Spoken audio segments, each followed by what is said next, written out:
Hey, folks, today is Wednesday, October 30th, 2024. Coming up on Roland Unfiltered, streaming live on the Black Star Network. We're here in Milwaukee at G's Clippers for our live show. Lots to break down. We'll be joined by the mayor, also talking to local elected officials. Also, about brothers and sisters here want to know what they want to hear in this campaign. It's 6 days until Election Day. Also, Texas Congressman Joaquin Castro joined us as well to talk about this election and Trump and his supporters continue to attack on Puerto Ricans. President Joe Biden steps in it last night. MAGA's upset, like we give a damn. And so we'll talk about that as well. Plus, the Supreme Court, the Republican Supreme Court allows Virginia to continue to remove non-citizens from the rolls, but also some actual citizens have been caught up in that as well. There's a lot to talk about. It's time to bring the funk on Roland Unfiltered on the Black Star Network. Let's go. He's got it. Whatever the biz, he's on it. Whatever it is, he's got the scoop, the fact, the find. And when it breaks, he's right on time and it's rolling.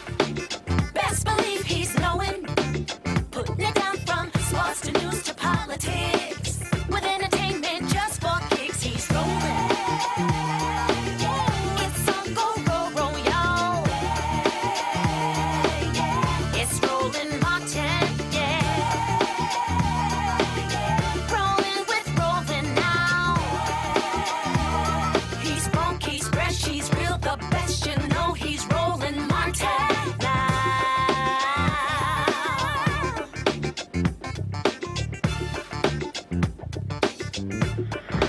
Martin.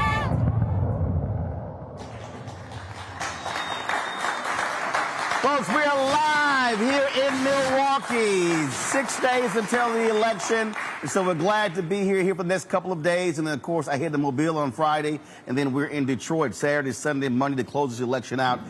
6 days until the election. And so much to talk about. Donald Trump Republicans are doing a lot of tap dancing after they trashed Puerto Ricans. This comedian at his hate fest on Sunday at Madison Square Garden. Lincoln Project, they dropped this ad to talk those comments. We are Puerto Ricans, and we are Americans. But Donald Trump doesn't see us that way. We remember what he did to us after Hurricane Maria. We were dying by the thousands while he threw paper towels at us like we were a joke. Because he thinks we are garbage. I don't know if you guys know this, but there's literally a floating island of garbage in the middle of the ocean right now. Yeah, I think it's called Puerto Rico. We are not your punchline. We know who we are. We are proud Americans, proud Puerto Ricans. And we see who you are. You are racist. You are a liar. You are the one that is garbage. And we know where real garbage belongs. In the trash.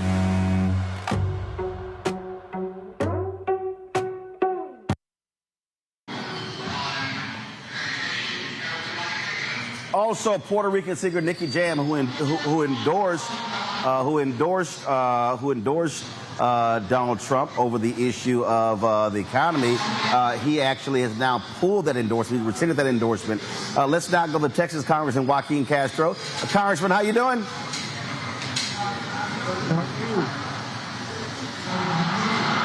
Always good to see you. Let's get right into it. First and foremost, this has resonated beyond Puerto Ricans. Latinos all across the country are up in arms from these comments. You've got 500,000 Puerto Ricans in Pennsylvania, 1.1 million in Florida, 100,000 in North Carolina. And so give us a sense of what you are hearing, not only from Puerto Ricans, but Latinos all across this nation. I mean, people are outraged. Just the idea that Donald Trump finally people would put this guy up there to slander Puerto Rico, talk about how it's a island of garbage floating out there, and then also this racist trope about Latinos having a bunch of kids and coming into the country illegally and so forth. I think that it really cut through a lot of the noise and really cut to the bone for a lot of people. What it also did, it reminded folks how he treated Puerto Rico. We all remember him going there tossing paper towels, but he held up funding to Puerto Rico and basically made them beg him. Yeah, that's right. He tossed paper towels to this crowd of people who were basically desperate. A lot of them that had lost their property and their personal belongings, were just in a desperate situation. And then not only with Puerto Rico, but with others as well, played politics with disaster relief. And, so people have to ask themselves, is that the kind of president you want when you're in your most desperate hour of need, somebody who's going to withhold money if they think you didn't vote for them? I don't think any of us wants a president like that. I was seeing something earlier from pollster Matt Barreto, and he is showing that in the last couple of weeks, Vice President Harris has widened her lead when it comes to Latinos. And as we're building towards Election Day, it's getting bigger and bigger. So could you share your thoughts about that in terms of this increasing gap between Harris and Trump when it comes to Latino voters? Yeah, I mean, as you know, Roland, one of the narratives all along has been that black men and Latino men in particular were leaving the Democratic Party in droves, that they were migrating towards Donald Trump. But the latest polls show that that's actually not the case, that, there were 2 polls that showed her getting above 60% with Latinos overall. And so, I've been optimistic that she will eventually, when it's all said and done, she'll get about the same percentage of Latinos in the United States that Joe Biden did. And, she's the only candidate that's talking about making sure this is a country of opportunity for Latinos and for everyone. And Donald Trump not only is very divisive and hostile towards the Latino community, but really has no plans to accomplish much of anything. Not only that, yesterday he had a news conference. He didn't apologize. He called it a love fest, what took place on Sunday, Madison Square Garden. Yeah, he's just a very strange guy, a weird guy. Whenever you make a claim against him about one thing, he claims it's 180 degrees the other way. He kind of creates his own alternate reality, and then he tries to sell it and says it over and over again. And his folks in the very conservative, hard-right media help him out by often selling his alternate reality. Well, absolutely. Obviously, a last question for you. You got a contested race there in Texas for the United States Senate between Senator Ted Cruz, Congressman Colin Allred. Give us a sense of what's looking like in your city of San Antonio. Well, in San Antonio, Colin Allred's going to win overwhelmingly. When Donald Trump came on the scene in 2016, Bexar County, my county, had been a bellwether county. For 56 years, it voted with the winner of the presidential race every 4 years. When Donald Trump came on the scene, Hillary Clinton won the race by 13 points in Bexar County, and Joe Biden won it by about 18 points. It's a close race in Texas, but Colin is right there. He could absolutely pull this thing off. He's got a lot of energy and momentum right now, and he's within striking distance of Ted Cruz. All right, then, Congressman Castro. We surely appreciate it. Thanks a lot. Great to see you. All right, thanks a bunch. Folks, after this break, we're going to talk about what's happening here in Wisconsin, specifically Milwaukee. This is a battleground state. It's very tight, and the black vote could be crucial to a Harris win here in Milwaukee. You're watching Roland Martin Unfiltered right here on the Black Star Network. Back in a moment.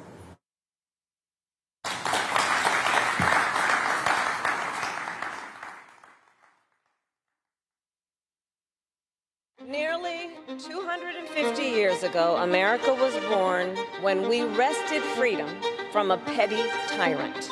Across the generations, Americans have preserved that freedom, expanded it, and in so doing, proved to the world that a government of, by, and for the people is strong and can endure.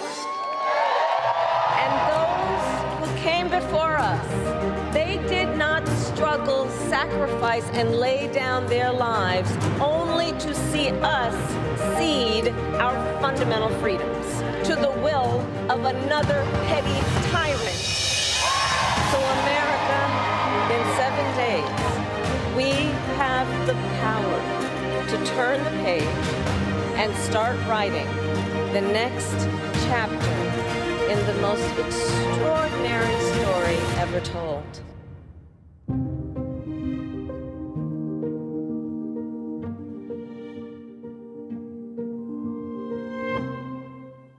Rob and I both voted for Donald Trump. I voted for him twice. I won't vote for him again. January 6th was a wake-up call for me. Donald Trump divides people. We've already seen what he has to bring. He didn't do anything to help us. Kamala Harris, she cares about the American people. I think she's got the wherewithal to make a difference. I've never voted for a Democrat. Yes, we're both lifelong Republicans. The choice is very simple. I'm voting for Kamala. I am voting for Kamala Harris. IVF is a miracle for us because it allowed us to have our family. After having my daughter, I wanted more children, but my embryo transfer was canceled 8 days before the procedure. Donald Trump overturning Roe v. Wade stopped us from growing the family that we wanted. I don't want politicians telling me how or when I can have a baby. We need a president that will protect our rights, and that's Kamala Harris. I'm Kamala Harris, and I approve this message. Hey, it's John Murray, the executive producer of the new Sherry Shepherd Talk Show. This is your boy, Earthquake. And you're tuned in to Roland Martin, Unfiltered.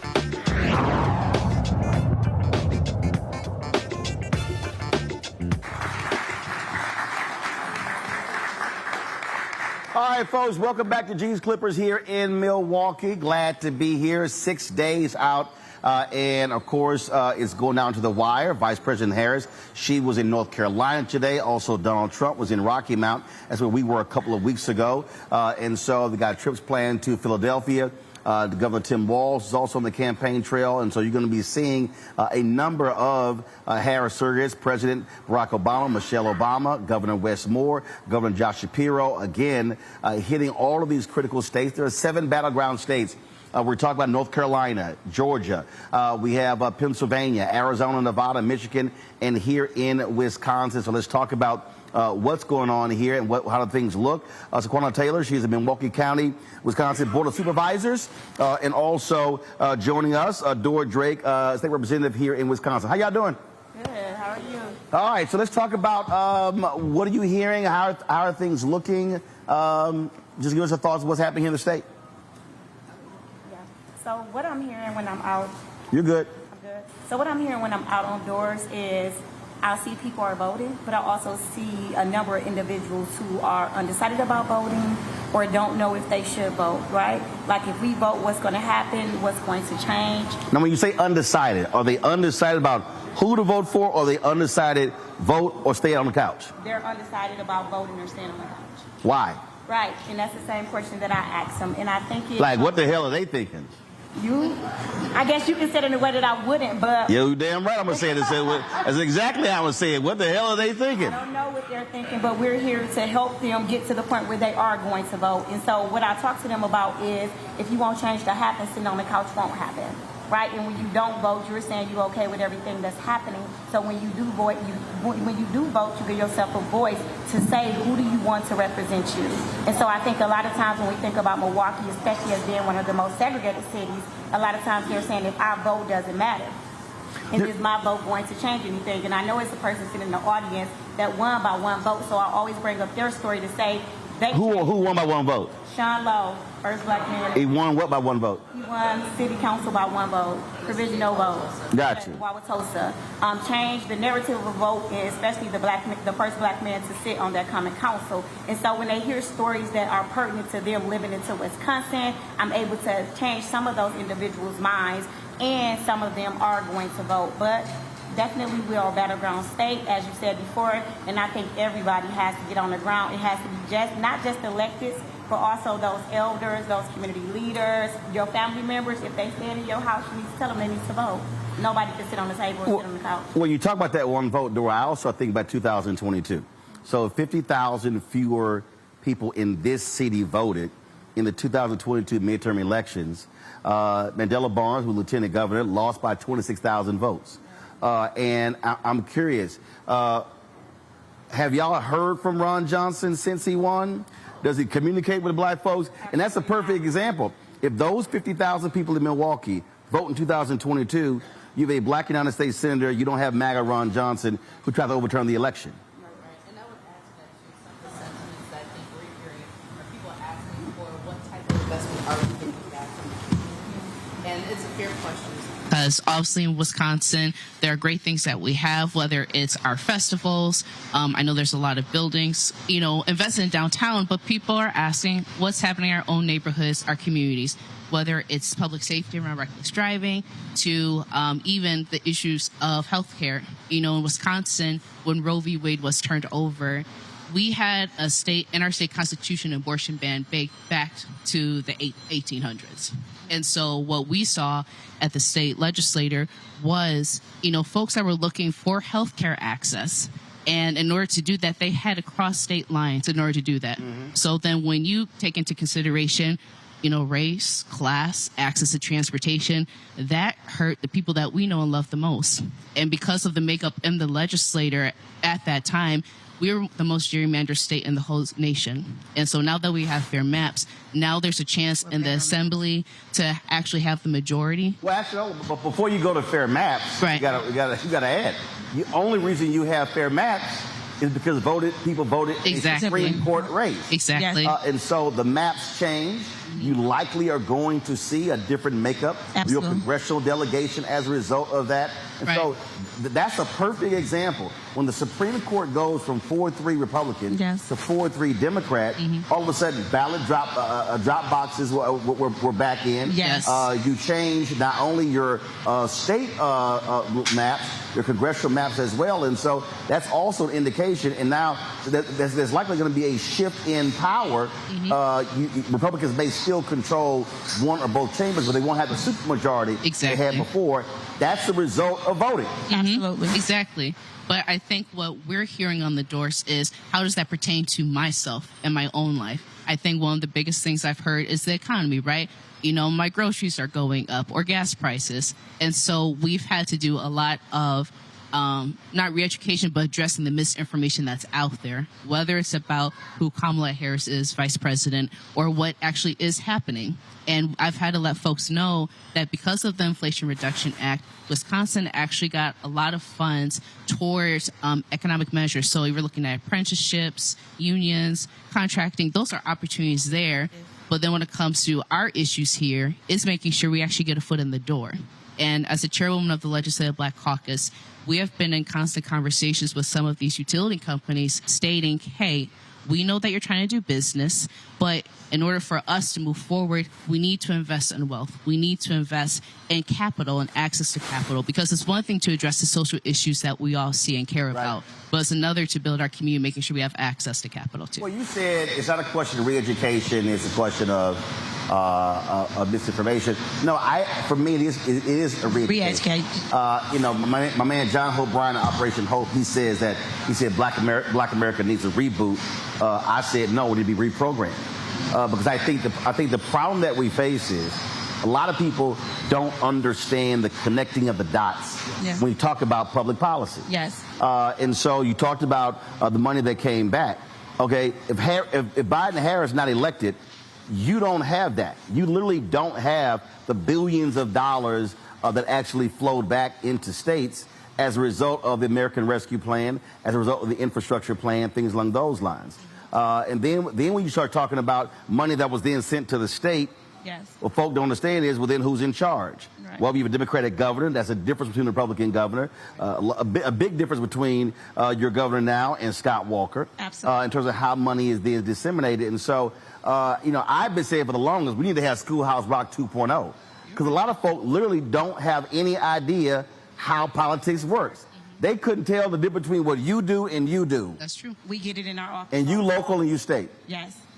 Because they don't know. So we'll get a call sometimes at the county and it'll be a state issue, or I get a call and it'll be a city issue. But once again, because of the miseducation or them not being more informative, I believe it's on us as electeds to say, even if it is a state issue, to say this is a state issue, but not just to say call Dora, for me to make sure I do that warm connection so they get connected to Dora to get what they need. And so as a whole, I think the more that we inform them, the more that we educate them, they can vote, and then they'll know what they're voting for. A lot of times, they're voting because somebody say vote, right? Or maybe it's coming to them to say, who do you vote for? But I think when they see the difference of what policy and procedure happens, they'll make a vote that's conclusive to help them.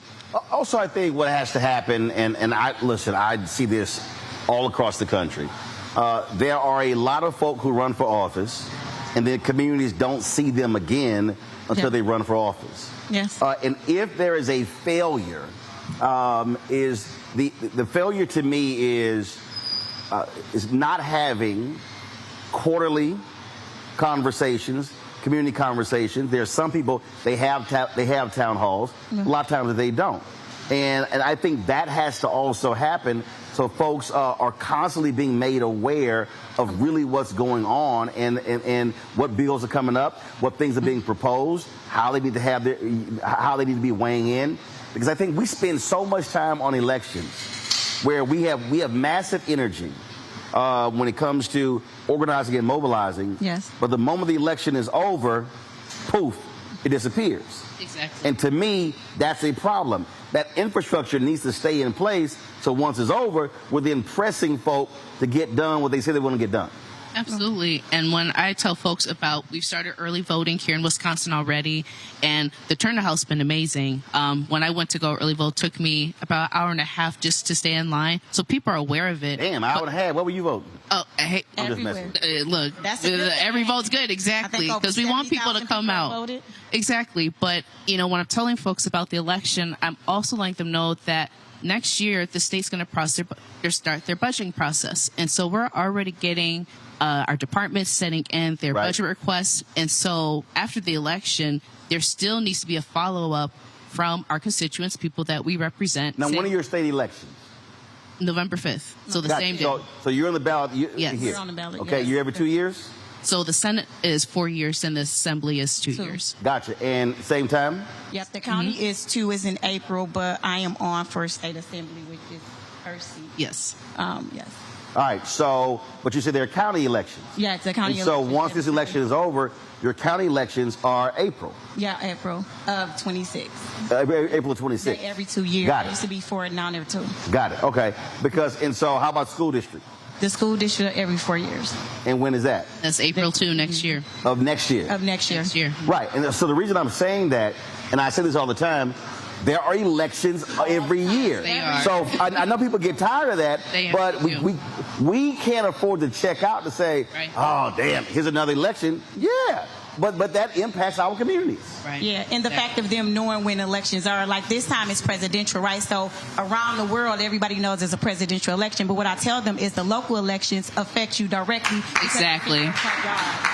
And when we start to understand the difference of that, like who's on your school board, who's on your city, who's on your county, because I look at the city as a day-to-day. The county is the social services, and the school board actually is the school district. Those are some that affect you in your everyday life, and those people represent you, and you should be able to see them in the grocery store, at the street, at the park, and if you're not seeing them, then you should be at their office asking them why. Absolutely. Absolutely. Go ahead. Oh, no, I was just agreeing with her because I think people get so focused, as you said, on the presidential elections. And right now, one of the biggest issues we're hearing about is our school system and public schools. And so I've seen it where people get up in arms about what's happening, and rightfully so. What we're seeing is there are potentially schools on the north side, which are predominantly black children that would be impacted by that. But when it comes to the school board elections, they have the lowest turnout every single year. Well, hold on. So you said they up in arms. Are they up in arms about something particular that happens? And then are they consistently showing up to the school board meeting? Look, I cover city council and county government. And I can tell you, when there's a major issue, all of a sudden, you have a whole bunch of black folks there. Right. Then the following week, I'm sitting there like, where y'all at? Everybody else there. Right. And to me, that's part of the deal. That's why I think you have to keep this infrastructure in place where folks are showing up on a very consistent basis. Absolutely. All right. Well, look, we appreciate it. I'm glad to have y'all here. Thanks a bunch. Thank you for being here. Got to go to a break. We come back. We're going to chat with the mayor of Milwaukee. When we come back, folks, don't forget, support the work that we do here at Roland Martin Unfiltered. Join our Bring the Funk fan club. You can see your checking money order, P.O. Box 57196, Washington, D.C., 20037, that's 0196. Of course, PayPal, R. Martin Unfiltered. Venmo is RM Unfiltered. Zelle, Roland at RolandSMartin.com, Roland at RolandMartinUnfiltered.com.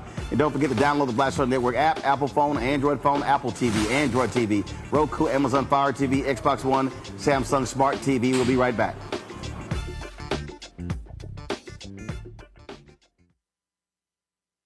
disastrous, alarming, a plan that shreds American values. That's what independent news sources and conservatives are saying about a proposal from right-wing extremists called Project 2025. It would threaten hundreds of thousands of jobs created by the Clean Energy Plan, give massive tax breaks to big oil, and roll back protections that keep corporations from poisoning our water with toxic chemicals. Project 2025, a dream for them, a disaster for you.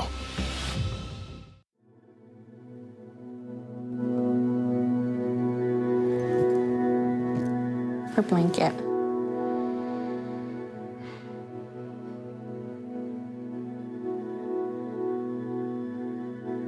First of all, I'm the one that got rid of Roe v. Wade.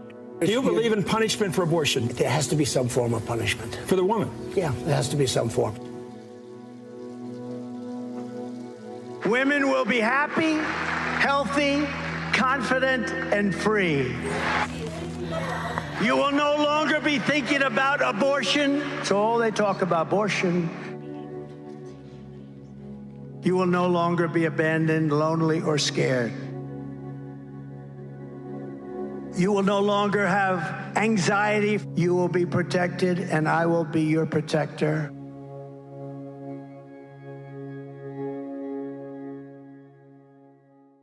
Here's a 78-year-old billionaire who has not stopped whining about his problems. Oh, she had a big crowd. Oh, the crowd. This weird obsession with crowd sizes. It just goes on and on and on.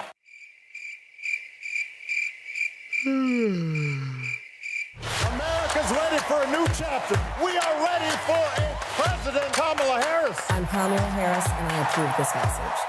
Wrongfully convicted. 5 teenagers were arrested, tried, convicted, and sent to prison. No men were exonerated. What he did to us, he tried to end us. Of course I hate these people. So-called Central Park 5. Calling for execution. And let's all hate these people. You cannot have this man go into office again. I want society to hate him. We were innocent kids. The confessions were coerced. Today, we are exonerated. That guy says he still stands by the original guilty verdict. This is about democracy being on the ballot. I have absolutely no compassion. Look at Kamala. She represents the kaleidoscope of the human family. There's something different happening in America. We will get the opportunity to build a future where we will be able to thrive and not just survive. In 2016, Donald Trump said he would choose only the best people to work in his White House. Now those people have a warning for America. Trump is not fit to be president again. Here's his vice president. Anyone who puts himself over the Constitution should never be president of the United States. It should come as no surprise that I will not be endorsing Donald Trump this year. His defense secretary. Do you think Trump can be trusted with the nation's secrets ever again? No. I mean, it's just irresponsible action that places our service members at risk, places our nation's security at risk. His national security advisor. Donald Trump will cause a lot of damage. The only thing he cares about is Donald Trump. And the nation's highest-ranking military officer. We don't take an oath to a king or a queen or to a tyrant or a dictator. And we don't take an oath to a wannabe dictator. Take it from the people who knew him best. Donald Trump is a danger to our troops and our democracy. We can't let him lead our country again. I'm Kamala Harris, and I approve this message. Jill Stein, Green Party candidate for president. So why are Trump's close allies helping her? Stein was key to Trump's 2016 wins in battleground states. She's not sorry she helped Trump win. That's why a vote for Stein is really a vote for Trump. Jill Stein, I like her very much. You know why? She takes 100% from them. I'm Kamala Harris, and I approve this message. Hatred on the streets, a horrific scene, a white nationalist rally that descended into deadly violence. White people are losing their damn minds. An angry pro-Trump mob storms the U.S. Capitol. We've seen We're about to see the rise of what I call white minority resistance. We have seen white folks in this country who simply cannot tolerate black folks voting. I think what we're seeing is the inevitable result of violent denial. This is part of American history. Every time that people of color have made progress, whether real or symbolic, there has been what Carol Anderson at Emory University calls white rage.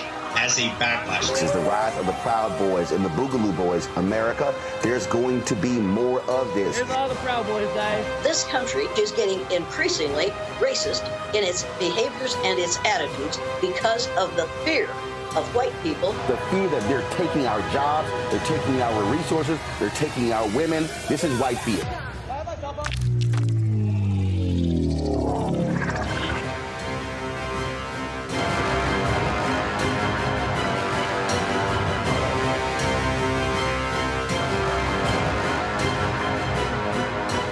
Trump ain't shit.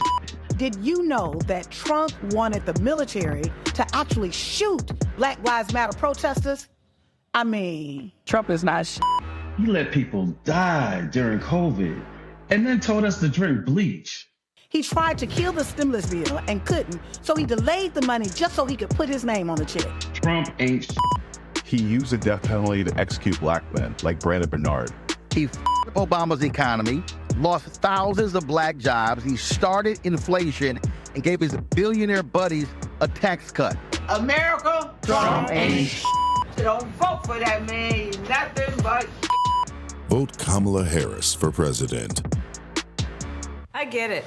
The cost of rent, groceries, and utilities is too high. So here's what we're going to do about it. We will lower housing costs by building more homes and crack down on landlords who are charging too much. We will lower your food and grocery bills by going after price gougers who are keeping the cost of everyday goods too high. I'm Kamala Harris, and I approve this message because you work hard for your paycheck. You should get to keep more of it. As president, I'll make that my top priority.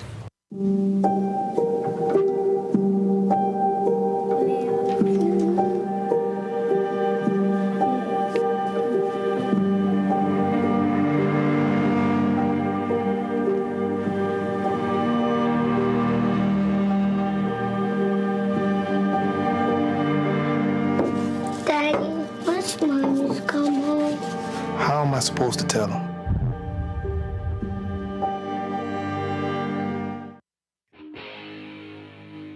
A yinzer, I define it as somebody that bleeds black and gold, works hard, and cares about their family and their hometown. Donald Trump, his plan is going to have me paying more taxes than a billionaire. It just angers me. But he's going to make life way harder on working families. Kamala Harris, she's going to bring prices down and make healthcare cheaper.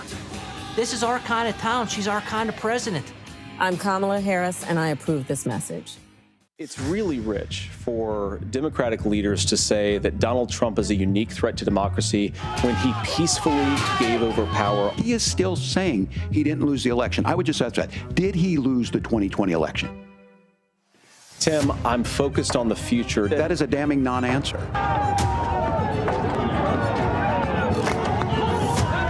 America, I think you've got a really clear choice of who's going to honor that democracy and who's going to honor Donald Trump.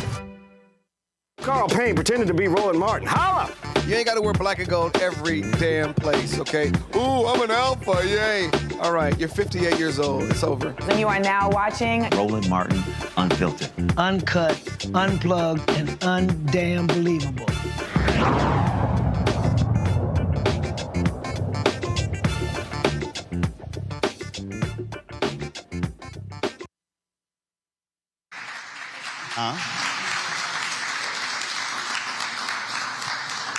All right, folks, we're back here at G's Clippers here in Milwaukee. As one of the things I said, we've been traveling around this country. 3 weeks ago, we were in Pennsylvania, had 3 stops there. Of course, a couple of weeks ago, we went to North Carolina. Last week, we were in Dallas. Early voting began there.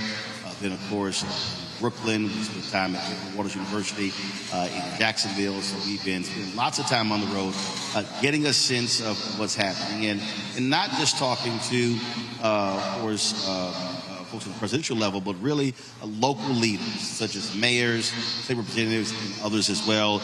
And of course, talking to community folks as well. And so a little bit later, we're going to be hearing from activists and folks in the audience, got questions, things along those lines. But right now, let's talk about what's happening in this city with the CEO of the city, if you will, the mayor of Milwaukee. How you doing? Doing all right. How you doing? Good. How's everybody doing? So just your thoughts, your assessment as you see this campaign, how things are happening, because it's very tight. A recent poll came out today showing in Wisconsin. It's 1-2 points, depending upon the poll. It's 48-48, 49-48. Just your thoughts. Yeah, you're absolutely right. And in Wisconsin, I mean, in this state, we're home of the nail biter, right? The elections, statewide elections, like presidential elections, are decided on the razor's edge. That's why it's so critically important for people in Milwaukee to realize their power, to recognize their power, to go to the polls to vote. I mean, think about it. We're in G's Clippers, in Bronzeville, in Milwaukee, right? This is a historic African-American neighborhood. If African-Americans show up in this election the same way that African-Americans showed up in 2012 and 2008, there is no, this wouldn't even be a question, right? We would win this race. Kamala Harris would win this race. So we need everybody to show up and vote, and not just on Election Day. I used to be an Election Day voter. I voted early. Why? Because you never know what's going to happen on Election Day. You never know. I just looked at the forecast just this morning. It's going to rain on Election Day. And we know that discourages people from going to vote. But outside of weather, I mean, you could have an issue with your kid, your car could break down, the bus may not come on time, anything could happen. So get up, get out, and vote early. And that's what I'm encouraging Milwaukeeans to do.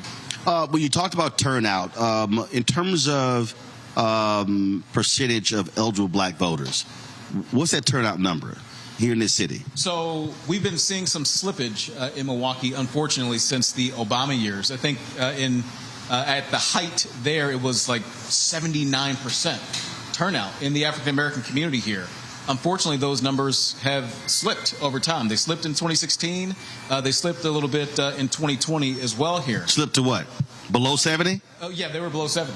They were below 70. Still in the 60s? I think it was even less than that. I don't have those numbers off top. The point is that they were troubling.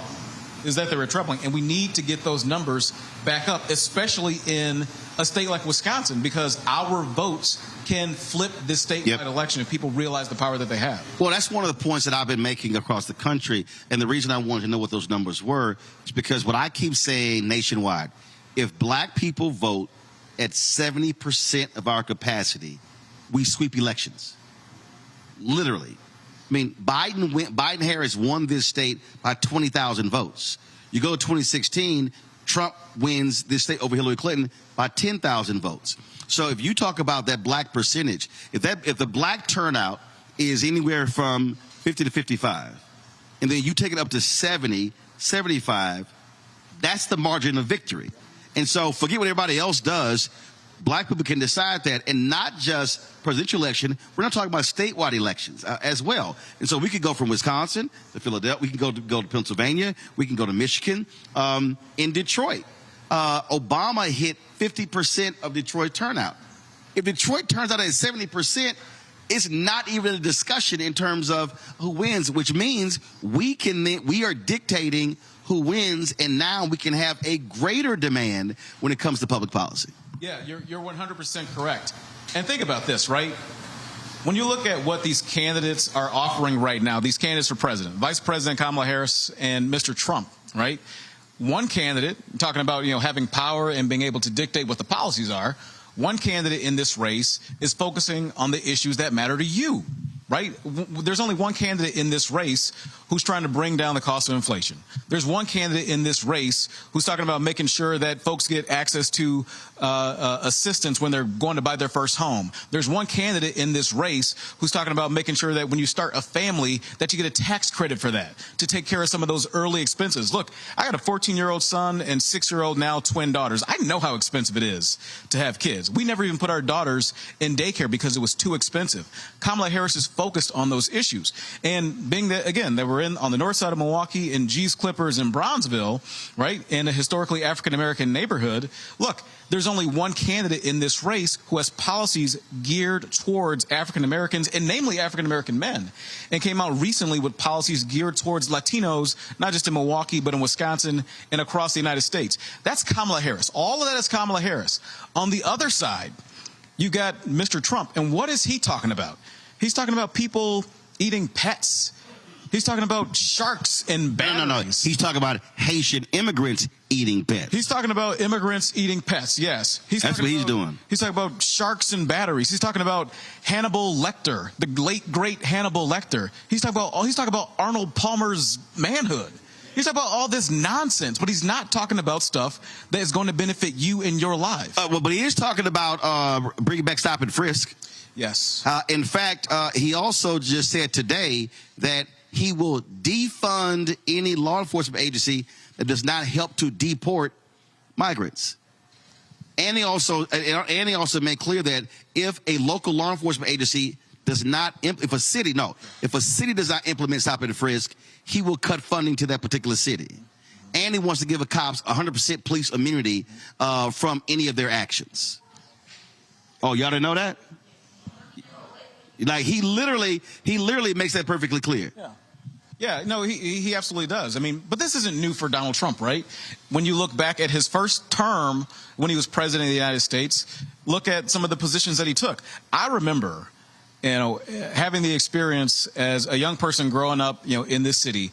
I didn't get into a lot of trouble, but I used to be younger. I used to be a little more ripped. I used to have, believe it or not, long hair.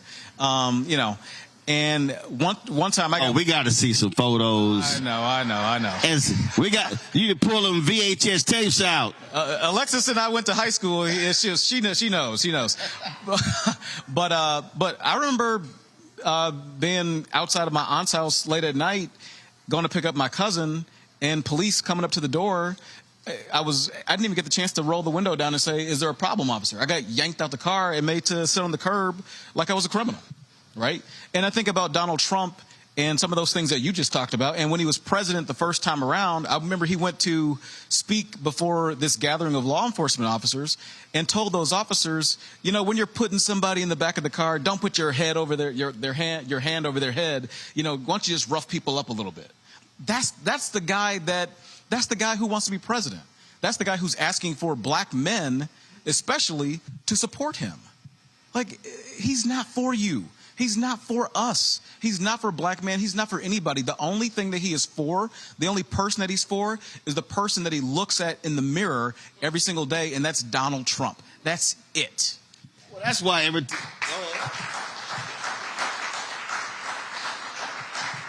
that's why I get a kick every time Byron Donalds drags him to a black barbershop. They look like the two most uncomfortable people in a black barbershop. A black dude and a white guy. Trump ain't nothing. You see him, he like, damn, I got to sit in this chair. He is not trying to do that. But the thing is, you have people who are fixated on, when they talk about, how life was so different. I always hear them say his 4 years. I'm like, no, let's not forget the last two, where that took place. But also the economy, and Obama's talked about this here, the economy that he inherited, that's what he was riding on. We went through a recession in 2009, 2010, 2011.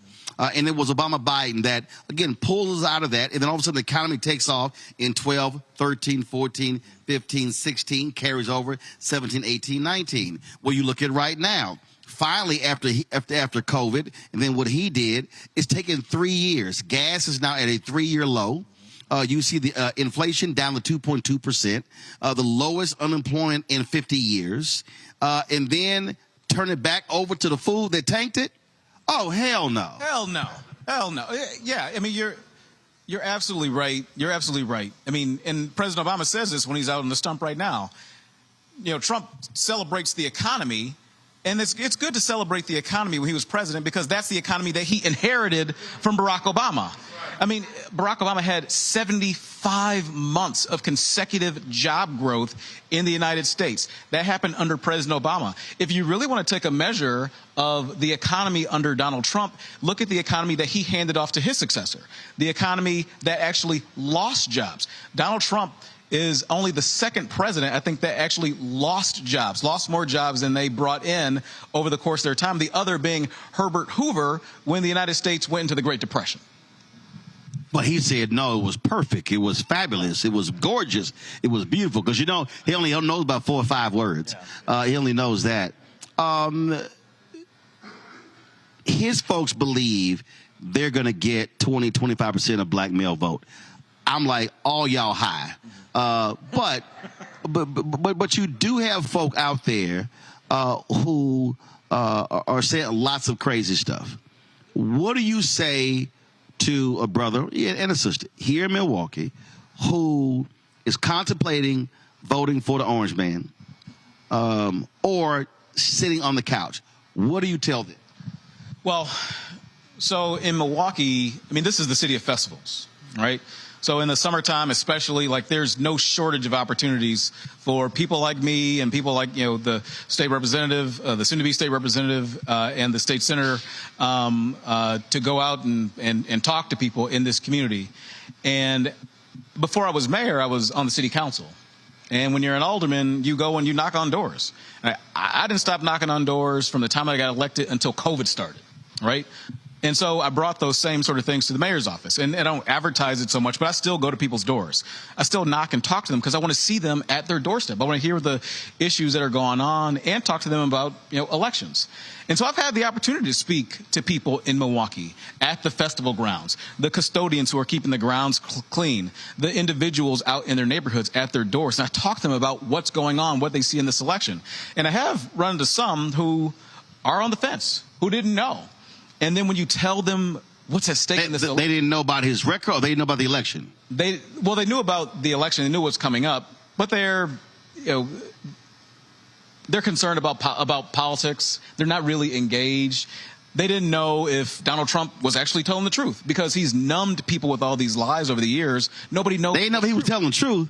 Some of them don't. If his lips are moving, he lying. Yeah, well, you and I know that. That man lied about a lie. Yeah. Well, you and I. That's what he was taught by his dad and by Roy Cohn back in the day in New York City when he was coming up. But when I go and I talk to these folks and I tell them about what the stakes are in this election and tell them what Kamala Harris looks to do for them and versus what Donald Trump had done as president and what he's talking about doing, like implementing something as extreme as Project 2025, they understand. And this, not just, women, it's men and it's black men too. They get it. They understand when you talk to them about what's at stake in this election, when we talk about how Trump's policies would negatively affect them and how Kamala's policies would positively affect them and their families and our community, then they know that Kamala Harris is the candidate for them. Well, and that's why I tell people it's not a gender thing, it's not a black thing. It literally comes down to when you look at what someone's going to do, but also what they've already done. And so, but part of this, though, was the disinformation that was targeted towards her in 2019. I mean, I had so many people who were talking about, oh, my God, she put thousands of black men in jail. I'm like, what the hell are you talking about? Not realizing where it was coming from. I mean, the largest Black Lives Matter Facebook page was a Russian troll farm. Mm-hmm. And so a lot of our folk don't realize information coming from. I just other day they uncovered there's a social media account called Black Insurrectionist that is actually a white dude in New York. And a lot of the conspiracy theories that have been on social media was started with his account. And so a lot of us must understand who is actually communicating, because we think it's black folks talking to us on Instagram, TikTok, Facebook, and Twitter. And a lot of that are literal Russian, Chinese, Iranian troll farms. Yeah, no, absolutely. And it makes you kind of wonder and think about some of the positions that Mr. Trump had taken when he did have the privilege to be president, right? You look at, the United States and our elections being under attack. You look at all the social media interference that we're seeing in our elections in other places. And when, 17 different intelligence agencies say, hey, this is definitively pointed in the direction of Russia and Vladimir Putin, and Donald Trump stands right next to him and says, well, I don't think it's him. I don't see why it would be, even though all of your agencies in the United States, your intelligence agencies are saying this is what's happening. He says, couldn't be. No, he is who he is. And so you said when he was president, I can't even use those words with him. In fact, there was normally, whether it's the State of the Union or the first speech, the president will actually meet with various TV anchors and for like a 2 or 2.5 hour lunch. So the first one, so I got invited to 3 of them. I went to 2. After that, I was like, I can't listen to this fool anymore. So the first one, president walks in, everybody stands up. They walk towards the president. So I was like that meme of The Simpsons, like they retreat back into the bushes. That was me. So I fell back, and I was like, so I said, well, look, he got to walk this way anyway. And I was standing there, and I said, I can't call his ass Mr. President. Then I was like, I can't call him Mr. Trump. So I'm sitting there trying to figure out what the hell I'm going to call him when he get to me. So he's shaking everybody's hand. He got to me. He's like, good to see you. I went, hi. I could not call. That's exactly what I said. I went, hi. I couldn't call it because my deal is I am not going to give somebody the respect of the office who does not respect the office. And I just couldn't. I mean, I just literally couldn't. And so that's for 4 years. Like, if I referred to him as President Trump, it was a slip up. I just can't even put those 2 words together. Yeah. So come 1 a.m. On November 6th, we should be saying President-elect Kamala Harris next week. So, Mayor Johnson, we appreciate it. Thanks for joining us. Thank you, sir. Appreciate it. Thanks a bunch. All right, folks, we're going to take a break. We come back. We'll chat with community activists, chat with people in the audience. We're going to get their thoughts on issues they care about, what they want to hear, the campaign, and how things are going to go. So you're watching Roland Martin Unfiltered on the Black Star Network live at G's Clippers here in Milwaukee. Back in a moment.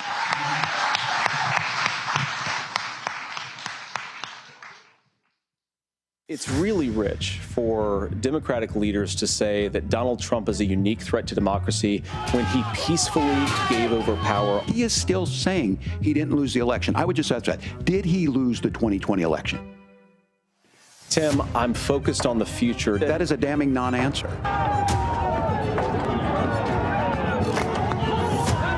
America, I think you've got a really clear choice of who's going to honor that democracy and who's going to honor Donald Trump.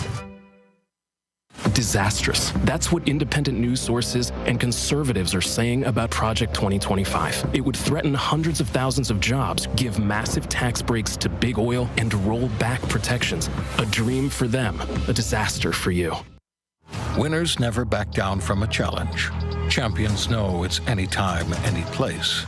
But losers may whine and waffle and take their ball home. Trump now refusing to debate a second time. He did terribly in the last debate. He's so easily triggered by Kamala Harris. Well, Donald, I do hope you'll reconsider to meet me on the debate stage. If you've got something to say, say it to my face.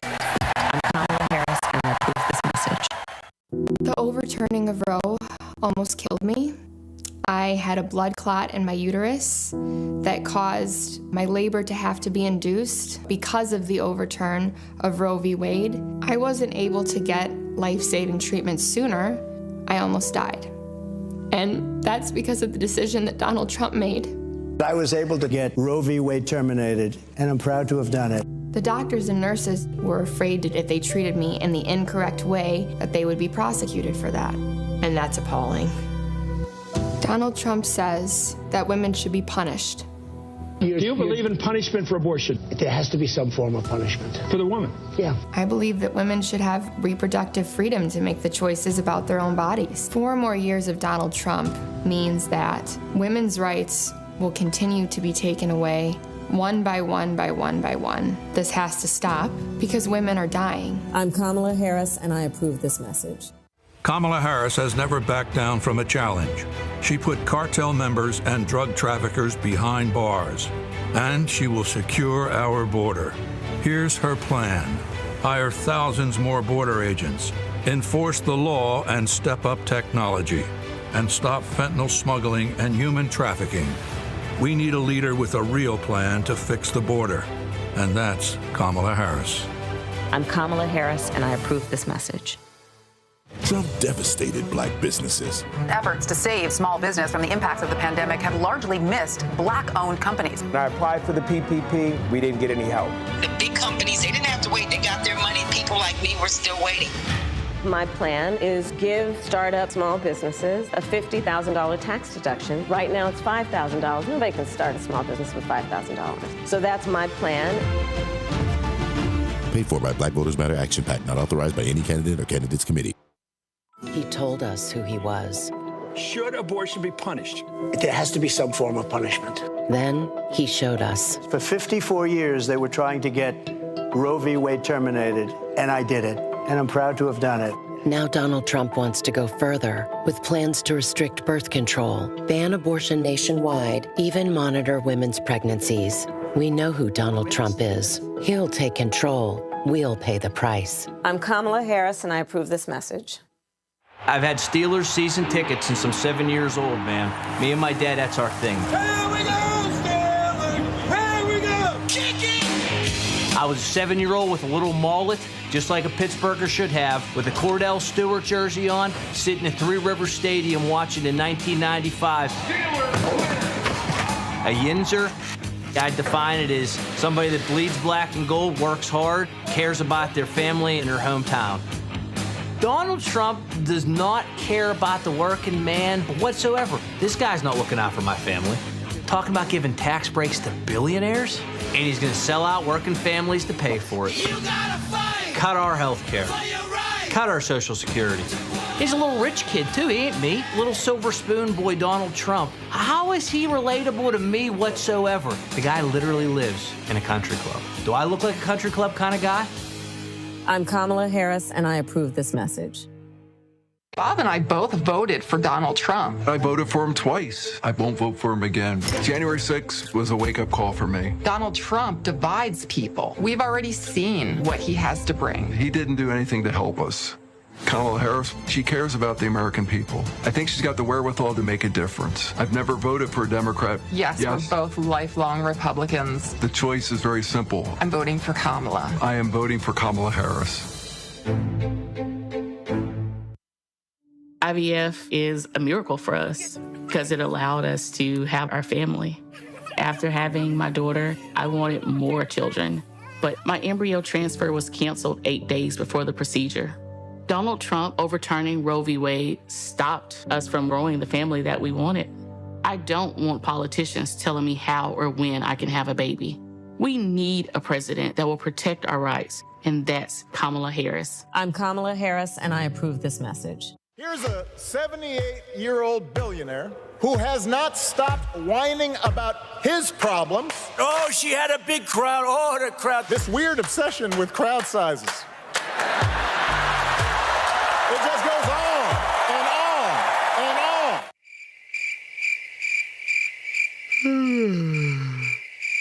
America's ready for a new chapter. We are ready for a President Kamala Harris. I'm Kamala Harris, and I approve this message. Wrongfully convicted. 5 teenagers were arrested, tried, convicted, and sent to prison. No men were exonerated. What he did to us, he tried to end us. Of course I hate these people. So-called Central Park 5. Calling for execution. And let's all hate these people. You cannot have this man go into office again. I want society to hate him. We were innocent kids. The confessions were coerced. Today, we are exonerated. That guy says he still stands by the original guilty verdict. This is about democracy being on the ballot. I have absolutely no compassion. Look at Kamala. She represents the kaleidoscope of the human family. There's something different happening in America. We will get the opportunity to build a future where we will be able to thrive and not just survive. Hello, I'm Paula J. Parker.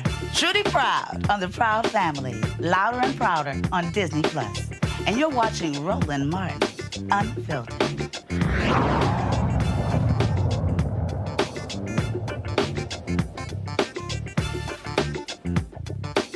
All right.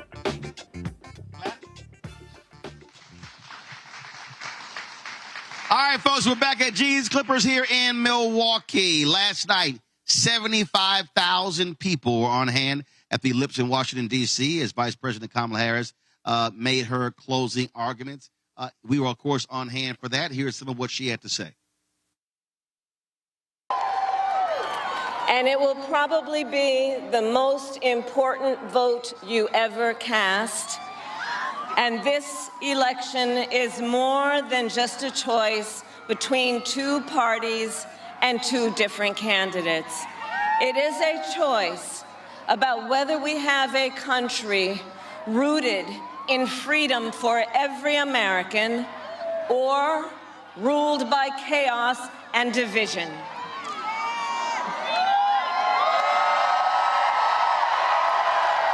Many of you watching have probably already cast your ballots.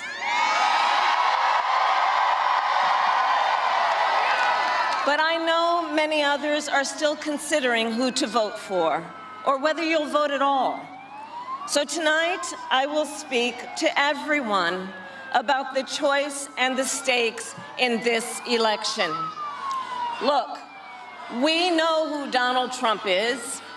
He is the person who stood at this very spot nearly 4 years ago and sent an armed mob to the United States Capitol to overturn the will of the people in a free and fair election. An election that he knew he lost. Americans died as a result of that attack. 140 law enforcement officers were injured. All right, folks. Rebecca Carruthers with the Fair Election Center joins us right now. Also, Jade Mathis with Jade Mathis Law out of D.C. Rebecca, all of these folks today are talking about a comment that President Joe Biden made on the Vote Latino Zoom, saying Donald Trump supporters are garbage. I would have said they hot trash, but that's just me.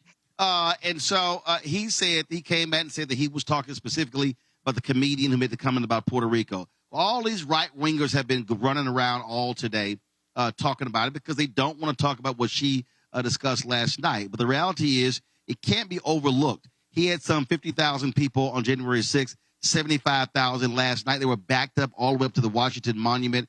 It was a massive turnout. And the key thing that she said is that he's a petty tyrant. I didn't hear any lies told. Thank you so much for having me on the show tonight, Roland.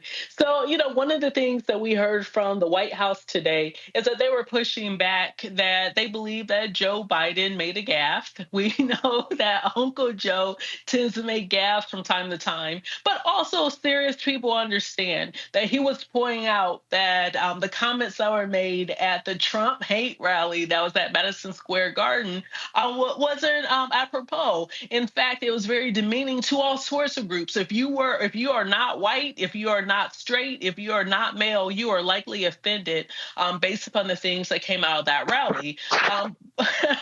But what we do know is that it appears that the Trump campaign is looking for another 2016 deplorable comment that they can try to spin going into the last few days of this election cycle.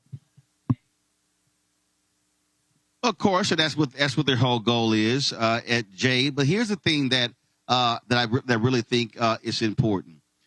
We heard her really make two closing arguments. We were there in Houston when she talked about reproductive rights, and then what she stated last night.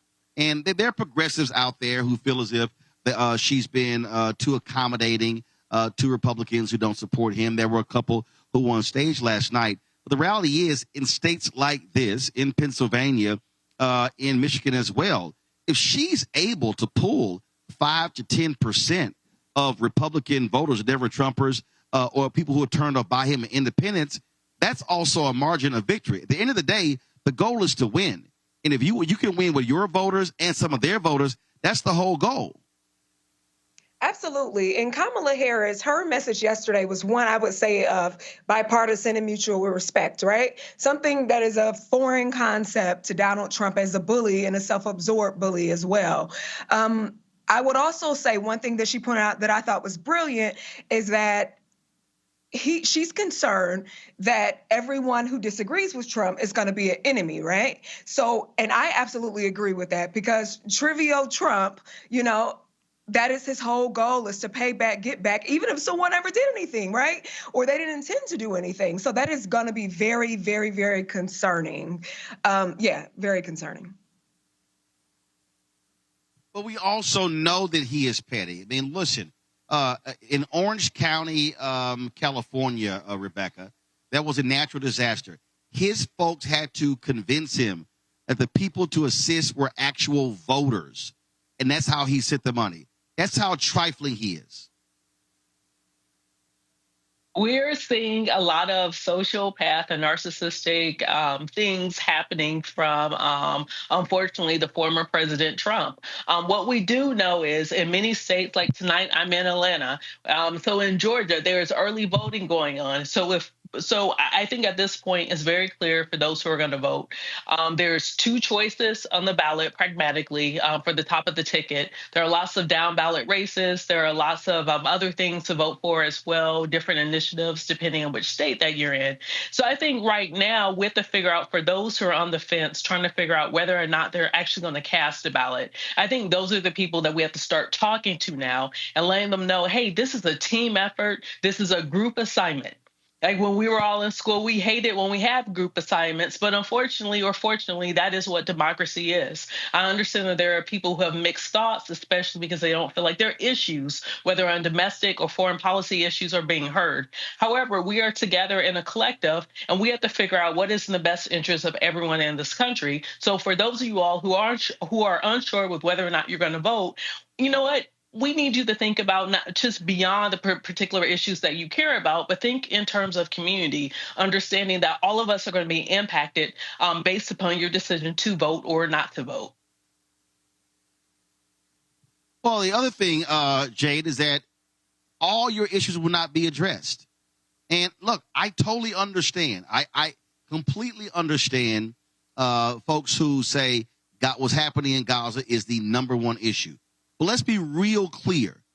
Donald Trump will tell Netanyahu, turn it all into a parking lot. Donald Trump had a Muslim ban. He's made it clear, I'm deporting everybody. So it's a whole bunch of Muslims and Puerto Ricans and others who think, oh, he's not talking about me. No, they might send your ass back too. Yeah, absolutely. And that kind of goes with what he said in his speech in Ohio on October the 3rd. He said one of his first agendas in office is a massive deportation to legal Haitian immigrants, in addition to illegal Haitian immigrants. So that is an indication of one of the things that he would be doing, right? And how he looks at us. Another thing I forgot to mention with the previous question is that one thing Kamala Harris has perfected is knowing her audience and knowing her environment, right? So she brings up what's necessary because she's bright enough and smart enough and strategic enough to know where she's at, what they need, what they probably want to hear, whereas that Donald Trump does not care. It doesn't matter where he's at, what the issues are in that particular area. He doesn't care. He brings up what he wants to do and what he intends to do. And Rebecca, I swear, if another black person brings up them damn stimmy checks,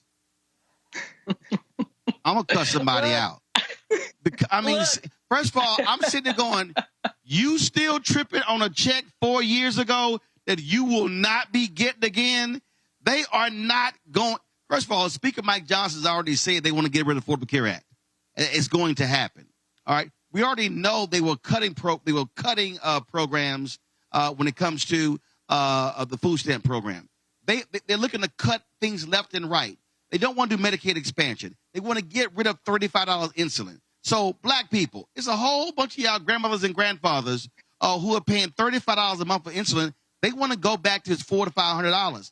I'm trying to understand why some folk are stuck on stupid. Roland, I mentioned that I'm in Atlanta. I was in Atlanta. I was with Mrs. Obama yesterday at the rally with lots of activists from across the state. We brought in thousands of people, including lots of young people and lots of college students. And yes, there are people talking about economics. They are remembering the quote-unquote good old days of the $1,200 stimmy check. While that was great and we were in a national emergency, to your point, we have constant emergencies in this country, both from domestic emergencies as well as the emergencies that we're facing from threats from abroad. One thing that we do know is that we need to have a leader who is extremely competent, who's able to deal with these emergencies as they come up. And while, yes, there were people excited about the $1,200 check, but I'm pretty sure there's no more money left. If you were able to spread out that $1,200 over the last couple of years, teach me your economic and budget tricks. But, seriously, I think, a lot of people understand what's at stake. I'm noticing that people are excited for this thing to be over. And I know a lot of people are exhausted because of all the campaign commercials, all of the texts, all of the ads, everything that they're seeing on the news. But what we need people to understand is this election is very important. We always say, hey, this election is the most important in your lifetime. But guess what? Each and every opportunity that you have to cast a ballot is extremely important. One final note, as I was sharing with different students yesterday, is it is our community that's being told, hey, maybe you should sit out, maybe you should not vote. If you talk to white people, they are not getting that messaging of, hey, you shouldn't vote, you should sit out, things are too hard, feel despondent. But it is largely communities of color who are being told that. And I really want people to think, to ponder, and to consider, why is it that we are being told that, but other people aren't being told that? And, Jade, I would have loved to play this video that my man Luther Campbell did. But I think he would make Reese blush how often he cussed in that video. So I'm not going to play it. But the thing that he really talked about was, he was really frustrated with a lot of things that he's been hearing. And folk really need to understand. I have yet to see a plan from Trump, from J.D. Vance, from the Republicans, that's a black agenda. They rolled out that platinum plan again, which was a tinfoil plan that released in 2020. And so anybody is falling for the okie doke. They got to be crazy. And so we need to understand that what we're talking about here, we literally are talking about who is going to be in control, be in power the next 4 years. And not only that, the next president could very well appoint 2 Supreme Court justices. Right now, it is a 6-3 right-wing majority. If Kamala Harris is the next president, and let's say Alito and Thomas retire or anything happens, this court flips. And in Wisconsin, they know what happens when a Supreme Court flips from a Republican control to a Democratic control. Yeah, absolutely, Roland. And I think what people are forgetting, to your point, is that there's nothing in the policies for our community, right? And whatever he's saying or alleging is a stark contrast to Project 2025 for minorities, which would eliminate worker protection, EEOC, Title VII of the Civil Rights Act, DEI. So what it's actually doing is, it's causing more harm, and we have no protection. It's actually taking away more protection than we have now, which is still limited. Absolutely. All right, then. Well, I appreciate both of y'all joining us. Rebecca, you there in Atlanta. Again, tell them black folk they got to vote in higher numbers. Tell them get going. Well, look, they've been lagging a little bit in Atlanta. Well, I'm on my way to Tallahassee for FAMU's homecoming. We're doing our vote coming activation. I'm very excited for the stuff that the students are doing, but making sure that their campus is turned out to vote. Well, absolutely. And I want to see all the Puerto Ricans and Haitians in Florida vote, because, man, if we can get rid of Rick Scott and then, of course, take him out and then take out DeSantis next. So, Jade, Rebecca, I appreciate it. Thanks a lot. Thank you for having me. All right, folks, when we come back, we're going to chat with our panel here in Milwaukee here at G's Clippers. And G, also, my man Doc Rivers said, what's up? He said he's going to miss us here. So he just sent me a text. So he told me, how black people got to do shout-outs. Black people will text you for a shout-out. So y'all let Doc Rivers know he got a shout-out. All right, y'all. We'll be right back. Roland Martin Unfiltered on the Black Star Network, live in Milwaukee.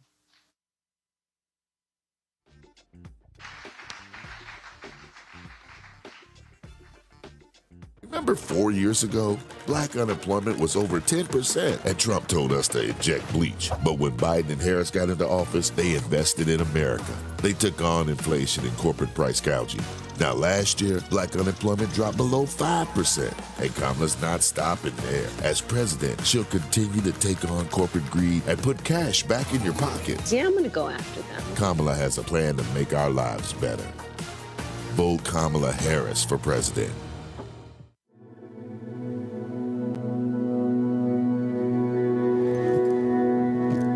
Her blanket.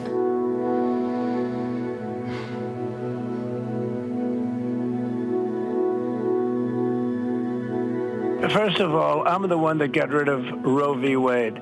Do you believe in punishment for abortion? There has to be some form of punishment. For the woman? Yeah, there has to be some form. Women will be happy, healthy, confident, and free. You will no longer be thinking about abortion. So all they talk about abortion. You will no longer be abandoned, lonely, or scared. You will no longer have anxiety. You will be protected, and I will be your protector.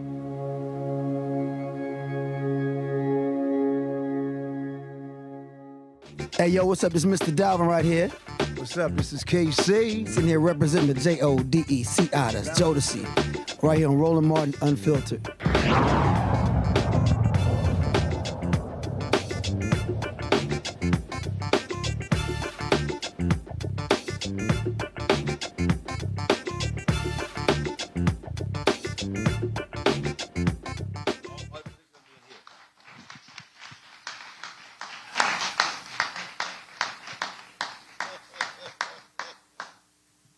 Y'all, welcome back. First of all, how you just gonna walk in front of all the cameras? Now you know you could have walked on that side. Ain't no cameras over there. Ain't no lights over there. Ain't no cameras over there. Or the toilets over there. Well, take the long way around then. I just wanted to be on TV. That's all. Yeah, man. Black folk will do all kind of stuff just to be on TV. All right, y'all. We're here at G's Clippers in Milwaukee. Glad to be here. As I keep saying, look, critical state, one of 7 battleground states that will determine the 47th president of the United States. Of course, black voters are going to be critical here. As we know, same thing in North Carolina, in Georgia, in Pennsylvania, and, of course, Michigan as well. And so we're here talking about the issues that matter and really getting a sense of what folks are hearing. And so I want to bring up our next panel right now. And so let me go ahead and Equan Burrows with Men Who Lead, Chris Conley, educator, Shining Star Christian School. Ed Hennings is an entrepreneur, motivational speaker, and author, and Michelle Bryan is host. Say Something Real with Michelle Bryan, WNOV 860 The Voice. All right, y'all, give it up for him. All right. Equan, I'll start with you. In terms of, look, you're out there. What are people saying? What are they hearing? Do you believe that our people in Milwaukee are motivated to cast votes in this election? Yeah, I know we're motivated, Roland. I know that we need to do something a bit better, though, than we have in the past. And that's connecting. There are a number of entities in the city that are doing dynamic work, doing impactful work. But again, we needed them all to come together. And that Black Men Organizing Group did exactly that. They put out the call to all of those leads in all of those particular spaces and say, how about we come together? You said that Black Men Group. Black Men Organizing. Black Men Organizing. So for folk who don't know, explain that. What did they do? Absolutely. For the past about a year and a half or so, that group, this select group of individuals have gotten together and said, hey, where are the impact leaders, right? Where are they? And I know many of them are in this room and on the stage right now that we're able to come together on a cadence and be able to speak and talk about the things that are impacting our community in real time. And so we've done that over time on a cadence, monthly, bi-weekly for the leadership team, and be able to say, hey, what can we do in order to make sure that we're supporting each other for these efforts in which we know are impactful for the individuals in which we need to see the change within. No. Do they do that to get a sense of knowing who's doing what?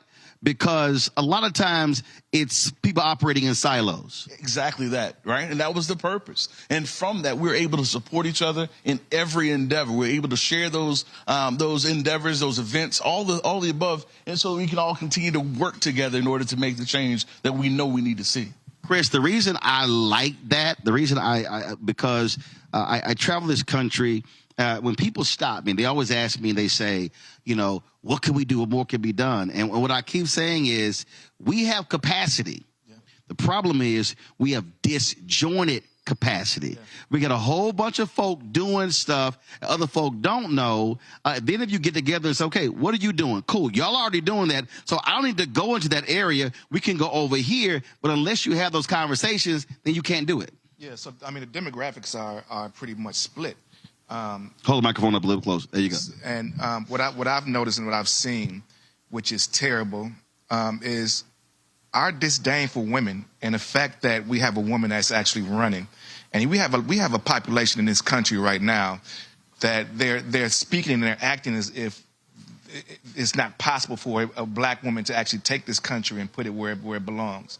And you know, it's sad to hear. So you've been hearing that? Yes. And so, you know, the thing is, I didn't only hear from men. You hear from women as well. And, you know, I don't know. I think that our heads are messed up or are not, it's not in the right place right now. Well, that's also that ain't a black thing. Yeah. That's an American thing. Yeah. I mean, the reality is, Michelle, we've had female leaders, Germany, the Philippines, Liberia, Mexico, England. I mean, I can go on and on and on. In terms of major countries, the United States is one of the last major countries not to have a female leader. Without doubt. So I wear a couple of hats, and one of them, I am the NAACP's State Civic Engagement Director. And in that capacity, we did 80,000 text messages to registered black voters here in the state. I'm the person that every one of those 80,000 responses, if they're sent, they come directly back to me. The number of women, black women, that I saw that said not voting for her, called her out of her name, alarmed me, and the number of brothers. So I have told people that while overwhelmingly the responses were positive, and the NAACP is nonpartisan, people told us on their own who they were supporting. But I have told people, to the point that you made earlier, if you shave off enough votes here, here, and here, when we talk about Wisconsin having a 20,000 margin vote, Michigan 11,000 vote margin, you now are getting into dangerous territory. So we have seen the stepped up efforts. They have definitely talked about black male voters. So many groups have been out trying to get that information to feel out where brothers are. But I have been talking to people behind the scenes and saying we need to have these same conversations with sisters, because it just takes enough of a margin peeled off the top to make an incredible difference. And we wake up on November 6th with the result that we weren't planning for. See, Ed, I keep hitting this over and over and over again. We talk about margins. We talk about how close these things are. Again, if you go back, Donald Trump beats Hillary Clinton in 2016 by a total, hell yeah, I called it. You know, I told you I don't play with that. A total of 77,000 votes. 77,000 votes in 3 states: Pennsylvania, Wisconsin, Michigan. 77,000. If you go back to 2008, Obama wins North Carolina by 14,100 votes. You look at 2020, Arizona was 10,000. Georgia was only 11,000. So when you start talking about precincts in states, you literally are talking about 1 to 2 voters per precinct. And so when I hear black folks say, oh, my vote don't count, I'm like, you have got to be out your damn mind, because they working overtime to make sure we can't vote. For sure. Well, just to address the question of what am I hearing, I think my walk takes me to a different demographic, a different precinct per se, right? So I'm in the hoods. I'm in the areas where the voices might not ever be heard, but these voices are not hearing what they want to hear, and that's poverty. how are we going to fix this poverty thing that I'm going through every day? Because when I go in and I speak, and I might talk to some students, I might talk to some parents, and they're in poverty. Like, Ed, you just fired us up for the day, but, you know, when I go to bed and wake up in the morning, I'm going to be still poor. And I grew up in the Milwaukee, A.O. Smith, a Briggs and Stratton, a migration to Milwaukee of a lot of people in this room. We are the kids of that migration, of the 65 and 63 and 68 migration from the South came to Milwaukee because they was escaping poverty. And they came here and it was a land of opportunity. And they haven't seen that opportunity again. So now everybody is trying to get that back. Those of us that grew up in this Milwaukee, we still chasing that old Milwaukee again. But here's what I would here's what I would say to them or to someone in any other city. Old Milwaukee is not coming back. And so let me explain what I mean by this. So this here used to be a bank, right? Now, here's the reality. When is the last time, so by show of hands, the people on the panel, when is the last time you physically walked into a bank?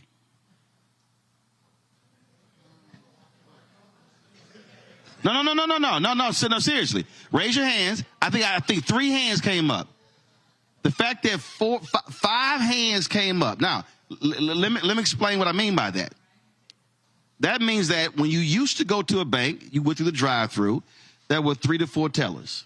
Then when you walked in, there were 3, 4, 5 people at those counters. All those jobs are gone. Last time you went grocery shopping, did you have somebody personally check you out, or did you check yourself out? No. I want people to understand where I'm going. So those jobs are gone. So here's what you now have. Old Milwaukee, which was old Detroit, which was old Gary, which was old Chicago. You had middle-class jobs that did not require college degrees, that people were able to have a job, make a living, raise a family, buy a home. Because of technology, those now are gone. So the jobs that used to be, I don't want to use the phrase low class, low income, but lower wage jobs, those were typically for teenagers, young adults, or people who were older, but they just couldn't get anywhere else. The problem now is those jobs are now mainline jobs. And so when the federal minimum wage is now, what, $7.25? And so now the fight for a living wage, you talk about the poverty piece, Harris supports a living wage, $15 an hour. Republicans have blocked it. And so this is where we got to have all these real conversations. Now, as you were talking about the issue of poverty, here's a perfect example. Under Biden-Harris, 400,000 black children lifted out of poverty with increased SNAP benefits. When the Farm Bill is being taught, so the Farm Bill is the bill that SNAP is in. That's under the Department of Agriculture. Republicans have been trying to cut this. This is barely $10 a week. They want to cut that. Then child tax credit. So she wants to expand to $6,000. Okay. Because of the expansion of the child tax credit, 600,000 black kids, poverty was halved as a result of that. So now you got to say, okay, so who wants to continue that? Who wants to get rid of it? There's this ain't a partisan thing. It's a factual thing. Republicans want to cut SNAP, which is food. They want to cut the child tax credit, and they do not want to see an increase in a living wage. Mike. Trump also wants to cut the Department of Education. And so a lot of those issues, a lot of those agencies and resources that actually lifts our children up and supports them are embedded in the Department of Education. So you have, of course, your Title I programs. Those are programs, of course, that helps our less fortunate students. You have your the other ones that I forgot the The free lunch program. The other one that deals with students who are with disabilities. And actually, Biden Harris increased Head Start funding by $1.5 billion. Yeah. Yeah, and so also within that, I really think he's trying to get to the programs that actually have a DEI focus. Oh no, not I think. Oh well, yeah. No. I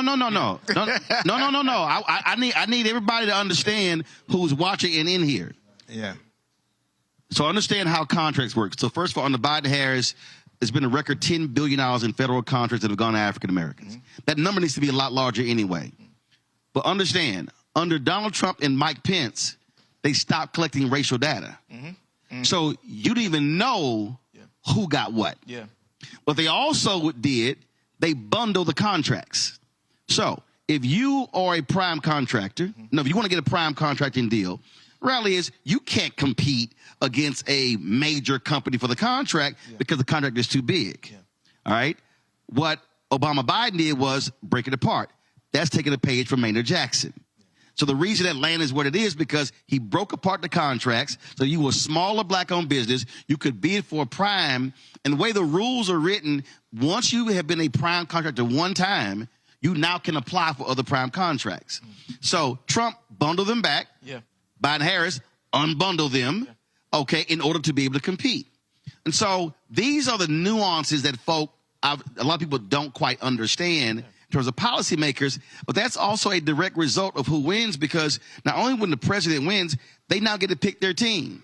They now get to pick who's in the Commerce Department, who's in the Minority Business Development Agency, who's now in the SBA, who's now in HHS and all the different places. And so that's what happens when you win. Right. Your team wins, and now it's a difference in terms of who they want to help. Again, it's got to bring it back for a landing here. I think that's why we have to continue to collaborate. We have to continue to come together. And again, under the leadership of Walter Lanier here, under the Great Lakes Empowerment Center, we've been able to come together on, again, that cadence to bring educators, community persons, business persons together to talk about these real issues and to set a plan to chart our way forward. So I'm excited about continuing to do that work and to do that work within the next 6 days. There's a lot more we need to do, and there's a lot of folks doing it. So I look forward to continue to publicize that and make it known. Go ahead, Michelle. I see that. I saw you over there. Michelle was doing that butt dance. Michelle, so let me explain why the butt dance is. Normally when I'm kicking somebody's butt on TV, they start moving in the chair. When he said that, Michelle was like, I know he did not. I know. I saw you. Go ahead. And I'm glad you did. And I see everything. Go ahead. Look, I certainly respect the folks that have said that we are doing everything we can to move out of silos, to work across, different agencies, groups, organizations to come together. But as somebody who sits in a seat where I get to have conversations with people every day, I never talk to some of these people. Folks who say, I'm on the ground, I'm doing the work, I believe you. But I ain't never heard from you. And I can go to person after person who say, I don't know anything about it. So while we have to also pay attention to that this is an ever-growing process, we can't get too confident that we got it all figured out because you will talk to, and, I was thinking about that when Mr. Hennings was talking, you will go into neighborhood after neighborhood and people will tell you, I ain't seeing nobody. And, but it's millions of dollars on the ground right now in Milwaukee. Right. It's all kinds of, everybody had a get out the vote rally, had it this. We had 12 people at it. Yeah. We had 25 people at it. And then and I told people too, I said a number of our organizations, I had to say this across the board, and I didn't leave any organization out. We look good on paper. We look good on paper. We checking boxes, we showing events, but if real photos got taken at those events, if real data was collected from those events, we are in trouble. And this is from our landmark institutional organizations and everybody in between. So I'm just saying, we got to tell some truths too, that it's tons of work that still has to be done. And I'm telling you, there are some organizations that are not going to be able to say they left it all on the field. Well, that's why, listen, I often challenge, that's why a lot of those landmark organizations don't come on my show on a regular basis, because I believe, and this is not a black thing either, I believe the one word that nearly everybody hates is accountability. It's real life. It's accountability. Because the question then becomes, okay, what was your impact? And so, what I'm always looking at, and I'm just curious if anybody's already done this. So when I talk about that 50,000 vote, it didn't turn out in 2022. Are folks here looking at what I call the 10 to 20th lowest performing black precincts? And are they taking that data and then going door to door, touching those people anywhere from 4 to 6 times before Election Day? No. That's not true. I don't know. Okay, fine. Hold on. Wait. You can give me your thoughts. Then you give me your thoughts. Also, don't we have more than one microphone? We only got one microphone? Where's the other microphones? I thought we had. It's one right. It's a small. I thought we had like 3 or 4 up here. Okay, go ahead. All right, go ahead. So you say no. No, the only reason I say because since I was younger, since John Kerry, I've been canvassing. I've been working with different organizations that actually, that puts dollars in pockets and resources in order to actually touch these homes. Now, what I do agree with so far as the collaborative efforts and so far as people not actually going further with their efforts in reaching voters is that that bridge should be closed. But what we do see, and from the organizations that I've worked with, I've always been placed in areas where the socioeconomic situation is a little bit higher than the ones that Brother Ed talked about. What you're saying is you've been sent to places where they already gonna turn out. Yes. Which to Michelle's point, looks good on paper. Yes. But as opposed to the folk who you really need to be touching are those low propensity. No one is. They'll throw a concert. They'll bring in a popular rap artist. And that's about it. Okay, Michelle, your turn. Let me get in here. So, first of all, let me speak for the NAACP. $100,000 just got dropped in this city in the lowest performing wards that we have data on right now. And so there is a... Hold on. $100,000 got dropped. When? Just now. No. And from where? From the NAACP. The national office. National office, yes. Dropped $100,000 in Milwaukee. Yes. Okay, to do what? To go into the wards that the data is coming in right now on absentee voting, absentee ballots, early in-person voting, and we are seeing the data where there is low performance, low turnout, and so they have put people on the ground to knock 12,000 doors in those immediate in areas where there is no activity or low activity happening. There are other groups that have also reached out and have said we are looking at, they named automatic ward, or automatic ward 7, district 7, wards 15 through whatever. There are people that are actually pulling that data. The thing is, and this is one of the frustrations that I've seen, we've had trouble even getting enough people to go out and canvass. Or you pay somebody $20, $25 to canvass. They try to send them out with the tablets so we can monitor if you're actually at the door, if you're actually talking to people. And I'm not talking about the NAACP, but organizations have had to let people go. Power to the Polls has been trying to make sure that they are hitting these disaffected, low voter turnout areas. But we are running into issues having legitimate canvassers and people out here doing some of this work. Okay, so I'm gonna ask this here because this what you just described. This is where I see the hole. The money just got dropped now. Yep, for the election. No, hold on. No, wait. Let me finish.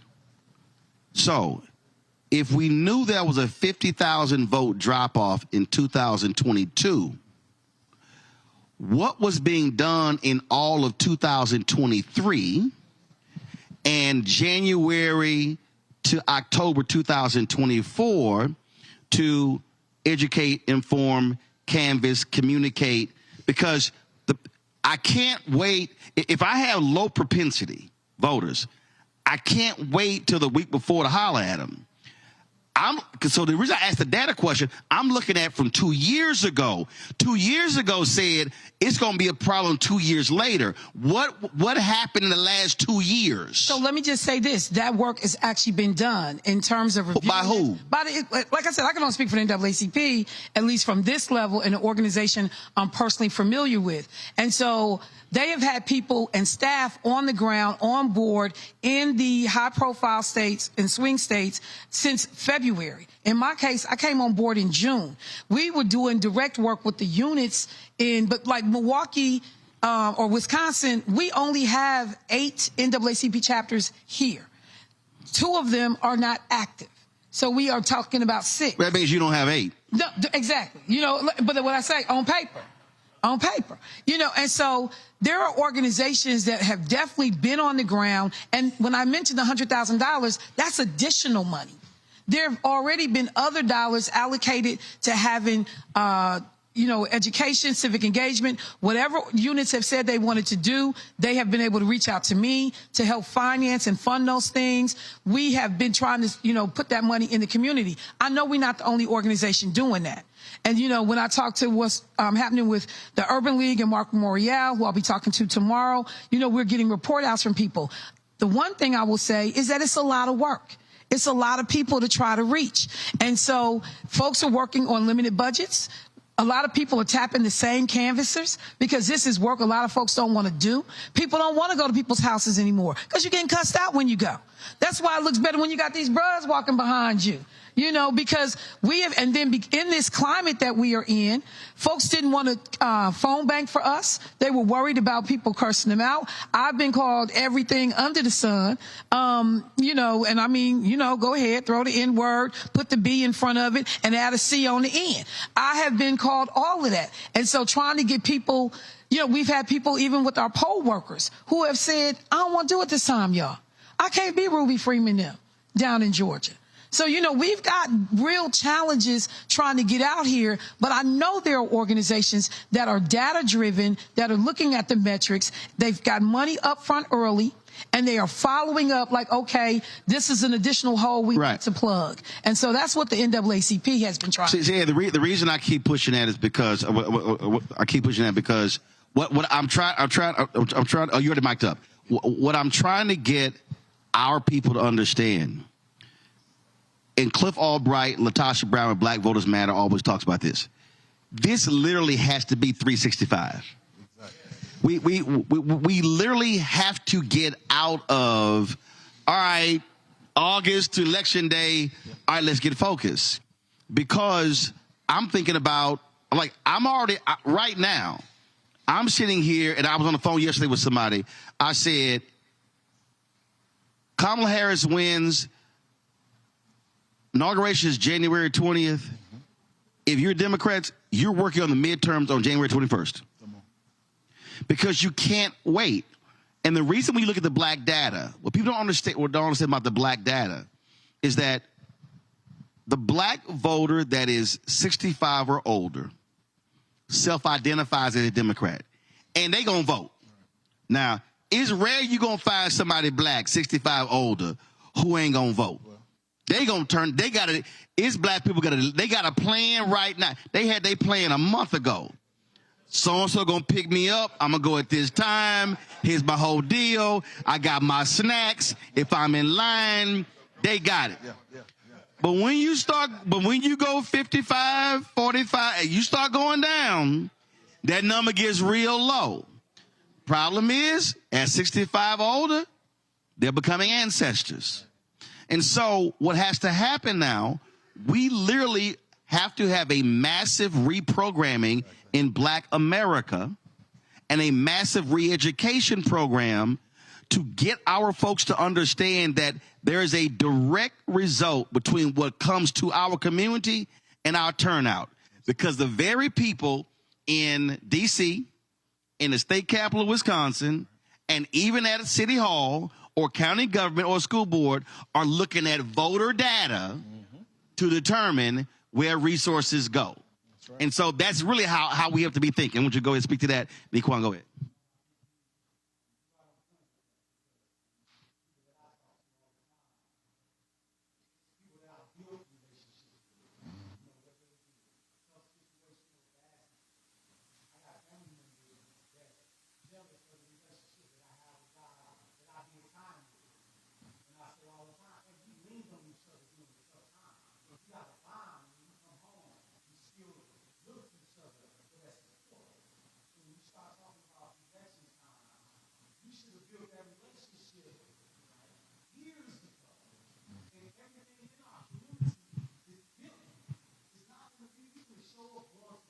Right.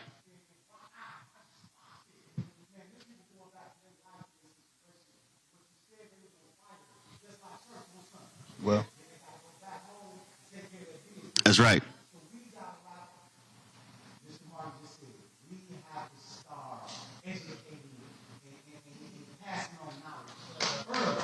Yeah.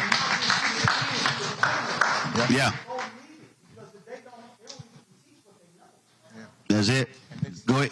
I was going to say this same energy that we have after this election, we have a whole nother one coming up in April. Right. County elections. Right. And so this is where you keep that steam going. This is where you keep that education going. And what no one is really talking about is new voters. I went to vote today, and at one of the early voting sites. And I'm not going to even lie. I went a couple of days ago, and the line was so long. I said, "Nah, let me pick another." See, you ain't bring your snacks. Oh, right, exactly. Like, see, you were like the old folk. Exactly. Old folk would have had an extra bag. They water. See, but I went today. You ain't had your plan. I went today and I voted today. And the thing was, they have this one thing in culture. Now I don't know if they're doing it anywhere else, but I know on the north side of Milwaukee they was doing it here. Every new voter, and I only got the chance to see one of them. But there was a new voter, new registered, and they would yell out, "New voter!" in the whole building. "New voter!" I heard that one time. Yeah. And so that's the thing. I remember when when Marvin Pratt was running for mayor, and some brothers of us, Quab and I, Nixon was one of them, and we were in the hoods that we were talking about, that he's talking about, where he's talking to people at where the less desirables are, the ones who don't have a voice.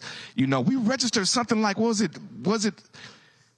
80% new voters? Wow, new voters.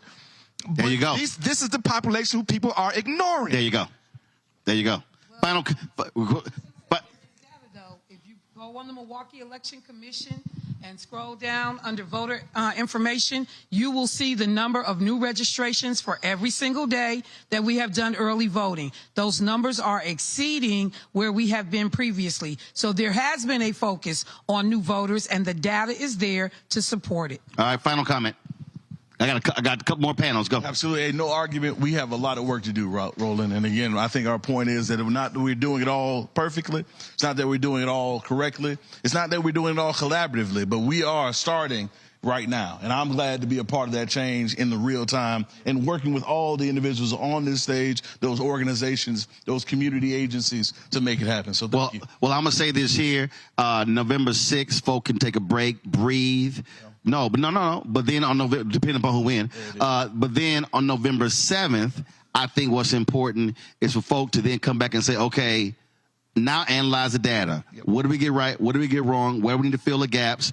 And then also begin to devise what is the action plan in terms of what our ask is. Absolutely. Because what often happens for African Americans, we literally have to stop operating as political sharecroppers. Yeah.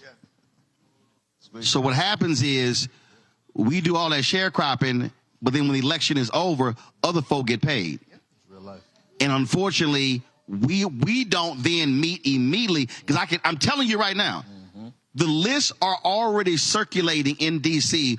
who's going to be in her administration. Yeah. I have not seen the black lists. White folks, they've been circulating like already. We have to understand that when the election is over, we go into action. We don't wait until June. Right.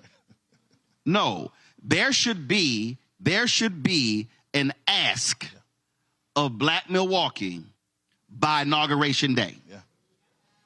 And that should be presented to your congressional delegation saying, you won this state with us? Come on. This is what we need. That's what got to happen. We're going to give it up for our panel. Going to go to a break. We'll be right back. Roland Martin Unfiltered on the Black Star Network. The overturning of Roe almost killed me. I had a blood clot in my uterus that caused my labor to have to be induced because of the overturn of Roe v. Wade. I wasn't able to get life-saving treatment sooner. I almost died. And that's because of the decision that Donald Trump made.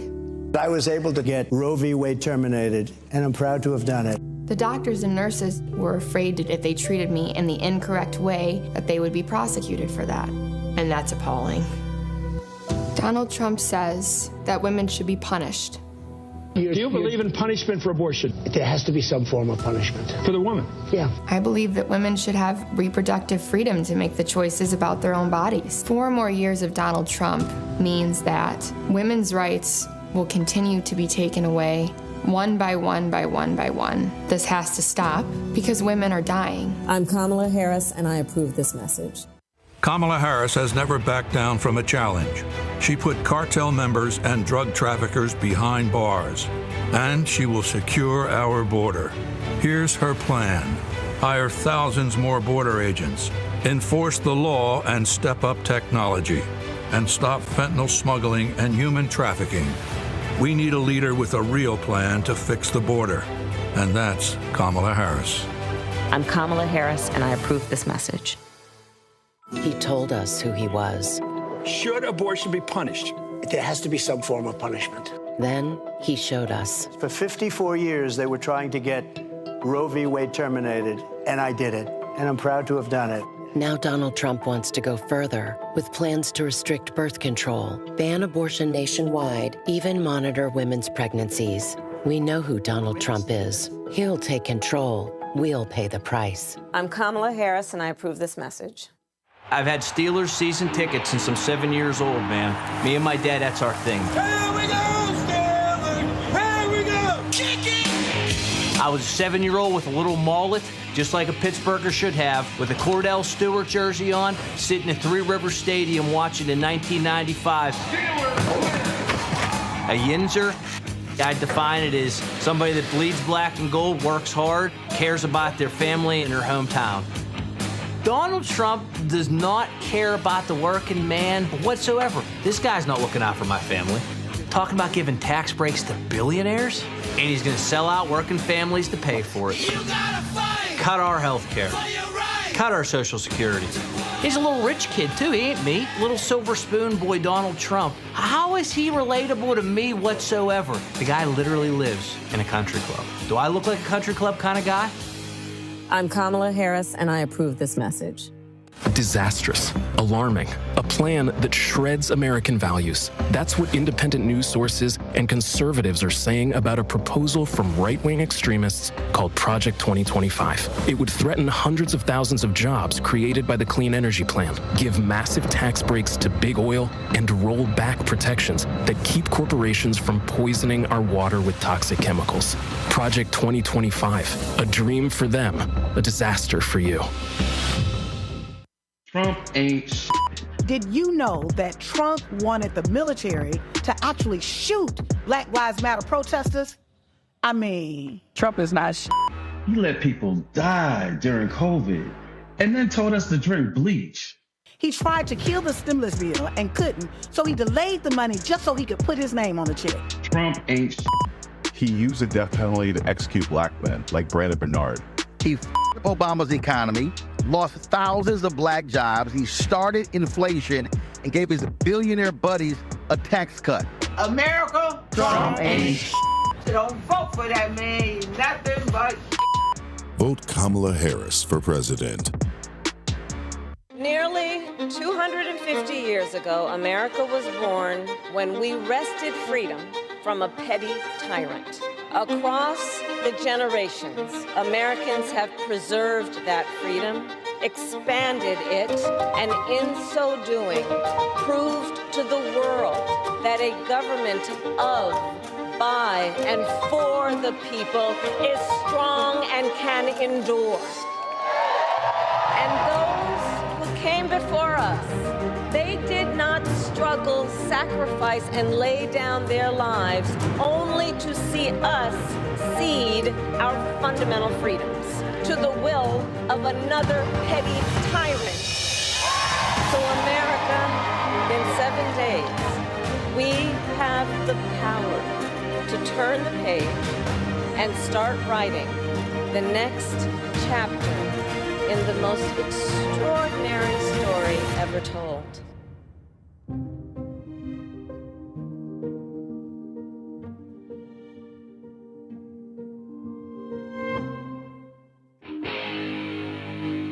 A yinzer, I define it as somebody that bleeds black and gold, works hard, and cares about their family and their hometown.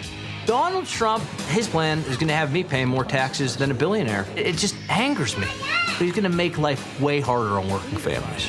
Kamala Harris, she's going to bring prices down and make health care cheaper. This is our kind of town. She's our kind of president. I'm Kamala Harris, and I approve this message. What's up, y'all? This is Wendell Haskins, a.k.a. Win Hogan at the original T-Golf Classic. And you know I watch Roland Martin Unfiltered.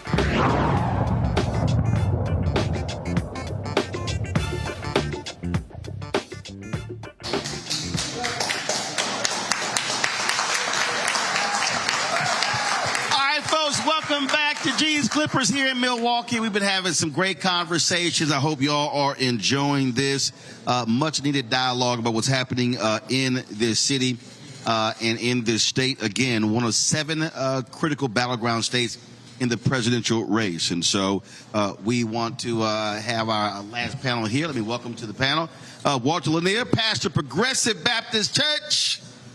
Louis Da Silva, Breakfast Club, MKE, Reverend Demetrius Williams, pastor, Community Baptist Church, and last but not least, he ain't even got a title. It just says Howard Fuller.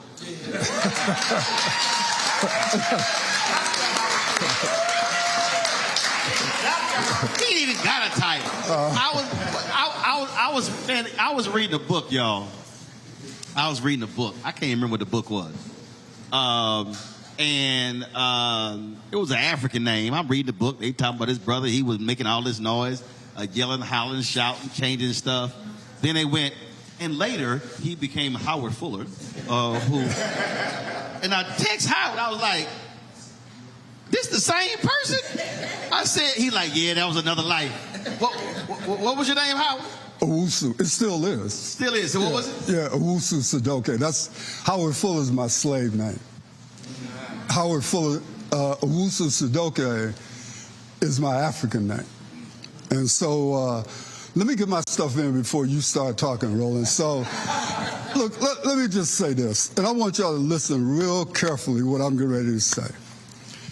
One of the things that happens to us as a people is that we get into this woe is me conversations.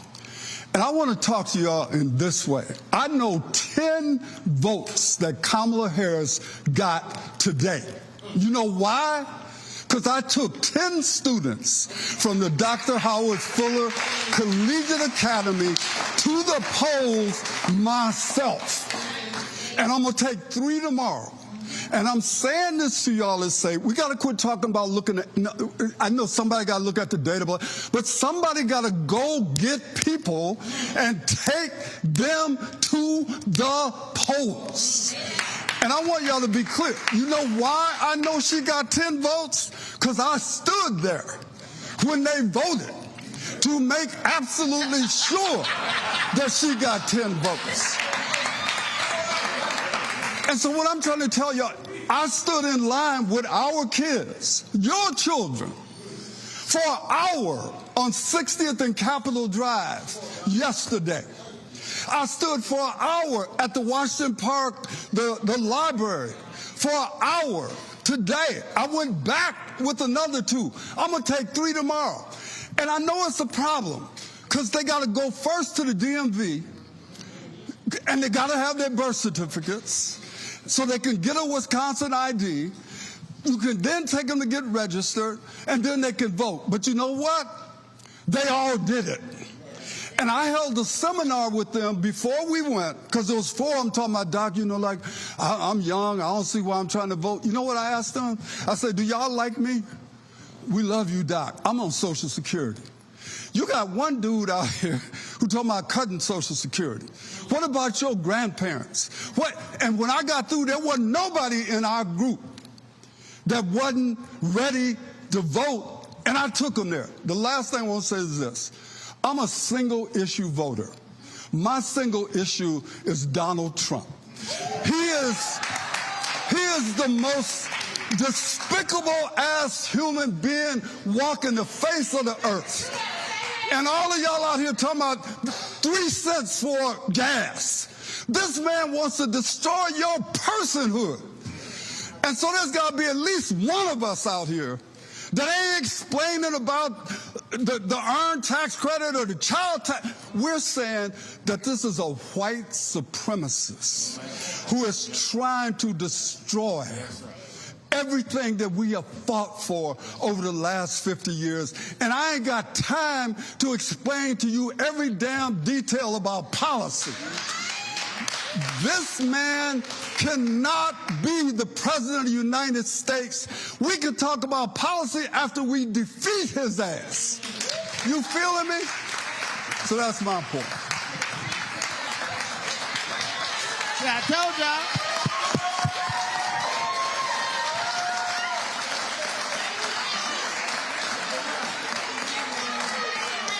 See, I told y'all he had no titles. I told y'all.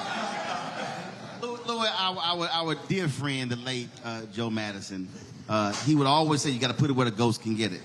And that's what Howard just did there. And what he laid out is what I try to do on this show every day to get our folks to understand this is not complicated. We actually are complicating this. But what he laid out there was, to me, what jumped out, not just taking to the polls, but having the seminar to have the conversation. And I think that's what is missing. We are not having real community dialogue in our community on public policy, what's going on. We're having peripheral surface conversations. You have more of those, I think you're going to have a different result when it comes to voting. Without a doubt. And is this mic on? Yes.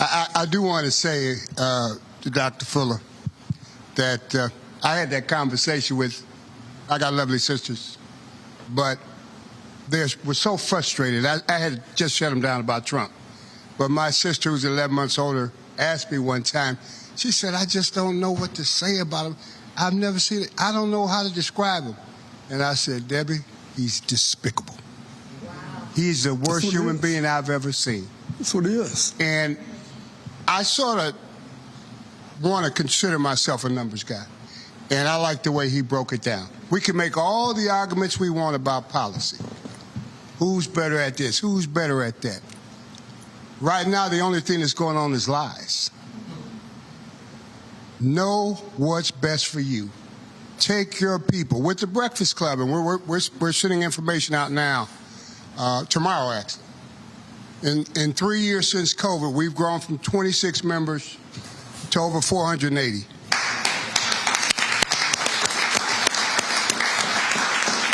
This is all over the country. And we come together once a month. And I tell people, when you come there, if you grew up in Milwaukee and you're over 50, you'll see 50 people you knew for over 50 years. But the bottom line is, and you talked about it today, we're all fading out. I'm not going to tell my age, but you mentioned it. But I will say this. My first real job, I was sitting right where the gentleman, Mr. G, is sitting. And I believe at the time that safe was on that wall. This was Home Savings Bank. I had an opportunity to do that, but not only jobs like that, but you could leave Evinrude and go to A.L. Smith and start tomorrow. You could leave there and go to Rexnord and make the same money your father was making, maybe a couple dollars less. That was all shut off by design. That was moved south to kill unions, and when they unionized in the South and blacks in the South could make a living, they shut that down and start moving the industries abroad. What we need to do, and like I said, our initiative is this, 2 to 5. Each one of our 480 members, we're asking to make sure they take 2 people with them and that they contact 5 others and that the 2 people they take do the exact same thing. Let's multiply. Let's see how many numbers we can put together. Be proactive. But it's a simple choice. It's really a simple choice. Dr. Fuller, I know his work here. I was born here, even though I was gone for 34 years. But we had OIC. We had the Panthers. We had the Commandos. We had children 16, 17, 18 years old when it was time to go to the polls, going door to door. People from those organizations would meet them at 12 and give them a canned soda a bologna sandwich and a bag of chips, and they would keep working. But we lost a couple generations in here. And I think what's important now, what we stress with our organization, we got young men here now that are already very active in this community, working with the youth. We've lost some that we'll never get back. Right. But we have to show those that we can touch that they can go. They can grow. See, Walter, I guess the reason for me, the reason I see this differently in terms of how I talk about politics. Van Jones and I were talking just this morning, and I said to him, there are those who worked on campaigns. I had the benefit of parents who worked on campaigns. So since I was 7, 8, remember I said black people want to shout out, my daddy gonna text me and ask for a shout out. So for me, it was passing stuff out. It was putting up yard signs. I was working in the polls. So my perspective on politics is really absolute neighborhood, block, street, house. And what I'm interested in this city, are churches utilizing their vans and buses to create, essentially, forget the free Lyft and Uber rides. Is that happening? Has someone said, how many churches do we have? How many available buses do we have? Is there a phone number to call if people want to rise to the polls? What is the church, what's the black church doing in this city for Tuesday? Appreciate you. And the short answer is not enough. I became a pastor about 13 years ago during the second Obama administration. And I remember waiting as a relatively young pastor then to get the call from the church organizing structure about the vans, where we would meet, what we would do, because I expected that same infrastructure was in place. But it's not in place like that here in Milwaukee, Wisconsin. Two things. There are organizations that do it. Souls to the Polls is probably one of the most sophisticated ones. That's Pastor Lewis, who you lifted up, Power to the Polls, in terms of votes and vote writing. But one of the things, if you talk about my man's conversations and your conversation, Milwaukee is a young black city. We were up high in terms of economic success for a brief amount of time, because we were late on the migratory path, and then we went down quickly. And so this city does not have the same institutional and organizational infrastructure as other cities have. So if you think about Milwaukee, we have our very first, notwithstanding Mayor Pratt, duly elected full-term black mayor in 2024. But when you talk about Detroit, where I was before I came here in the 60s, you had Coleman Young, you had some of the others, the brothers from Gary, Indiana. We're on like our second generation of black entrepreneur. Other cities are on the third or fourth generation, second or first generation of elected official. And so part of our challenge here is to build more infrastructure. We talk about everybody in here is stretched and doing good work, including the church, beyond our capacity, but we don't necessarily have the institutional infrastructure. So we're scattered. So there are people doing stuff here, orgs doing stuff here. And so, but the synergies that come together by having a broader strategic plan, we don't have here in the way there are in some other cities. Or let me just say one other piece, or the way it was when you talk about Qua and others when 2008, during the Obama campaign, when there was a sufficient amount of resources that were dropped into Milwaukee sooner so it could hit the ground better and more effectively. That hasn't happened either. So, Demetrius, I want to deal with this infrastructure issue and the resources issue. Pass the mic down there to him. Because, and I absolutely, totally agree when it comes to resources. I said this about black-owned media. I see it about these political campaigns. But I do believe we do have infrastructure. We simply are using it wrong. And here's what I mean. So when I ask the question, so if you had, so just give me a roundabout number. How many black churches in Milwaukee? Oh, man. 240? Okay. Okay. 1,500? Yeah. 1,500? Okay, all right. So again, I do basic things. So if it's 240 to 1,500, that's fine. Again, I'm sitting there going, who's already surveyed available modes of transportation. How many are at our disposal? 600, 700, 800, 300, a whole deal. So you got that. Then, when I look at, again, I look at how I look at infrastructure. You've got Divine Nine. You've got Prince Hall Mason. You've got Eastern Star. You've got Links. So we have in the black community, we actually have sophisticated infrastructure, available people, available resources. Problem is, it's disorganized infrastructure. And so the thing for me always is, if I'm trying to move on something, how I just sort of think is okay, who to call, who to connect with, and how to get this thing done. When we took this show to Philadelphia, the Harris folk came back and they said they said we're going to do a show at a barbershop at 5 o'clock. I said, well, first I'm going to show at 6. That ain't going to work. Then they had me at a suburban Penn State campus. I said, no, ain't no way in hell I'm coming to Philadelphia. I don't go to Cheney or Lincoln. So why y'all sending me? That's not. I said, you know what? I'm going to call y'all back. So I called State Senator Vincent Hughes. That's exactly what happened. We put the thing together. Boom. We put that together literally in 20 minutes to 3 different places we were going. North Carolina, the same thing. When I reached out to folks, I said, listen, I'm here to actually give a speech tomorrow. I said, well, let's come in early. We could do something on Wednesday. We could do the show on Thursday. Man, I made a call to one brother. He called one brother. And then that literally put together in about 15, 20 minutes. He called G. He was like, we good? Are we doing Wednesday? That's how it came together. The reason I'm saying that, because that's utilizing infrastructure. So I need names. Because the election is Tuesday. We ain't got to wait. That's what if you had to sit here right now and start naming who had transportation, who do we call now? I would say work through your denominational leaders because no. Wait. I want you to give me, if you had to give me 5, 10 names so the people can call them when this show's over to get this done. Because here's the election Tuesday. We got time.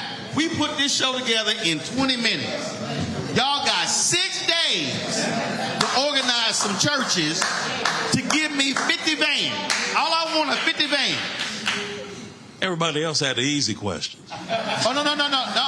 You understand? I ain't got to them yet. So trust me, that's another round. You can call 445-1610. That's my church. 445-1610. How many vans y'all have? 2. Y'all got 2 vans? Yeah. They hold how many people? 16 and about 12. 16 to 28 people. Yeah. Do y'all already have y'all plan in terms of how you go? How many people you taking? We have a plan to call people. We have been walking and canvassing the neighborhood along with other churches. We work with other grassroots organizations because we recognize how important it is. How many vans y'all got? Y'all got 2 vans? Y'all doing the same thing? Okay, cool. So leaving here, how many churches are you already working with?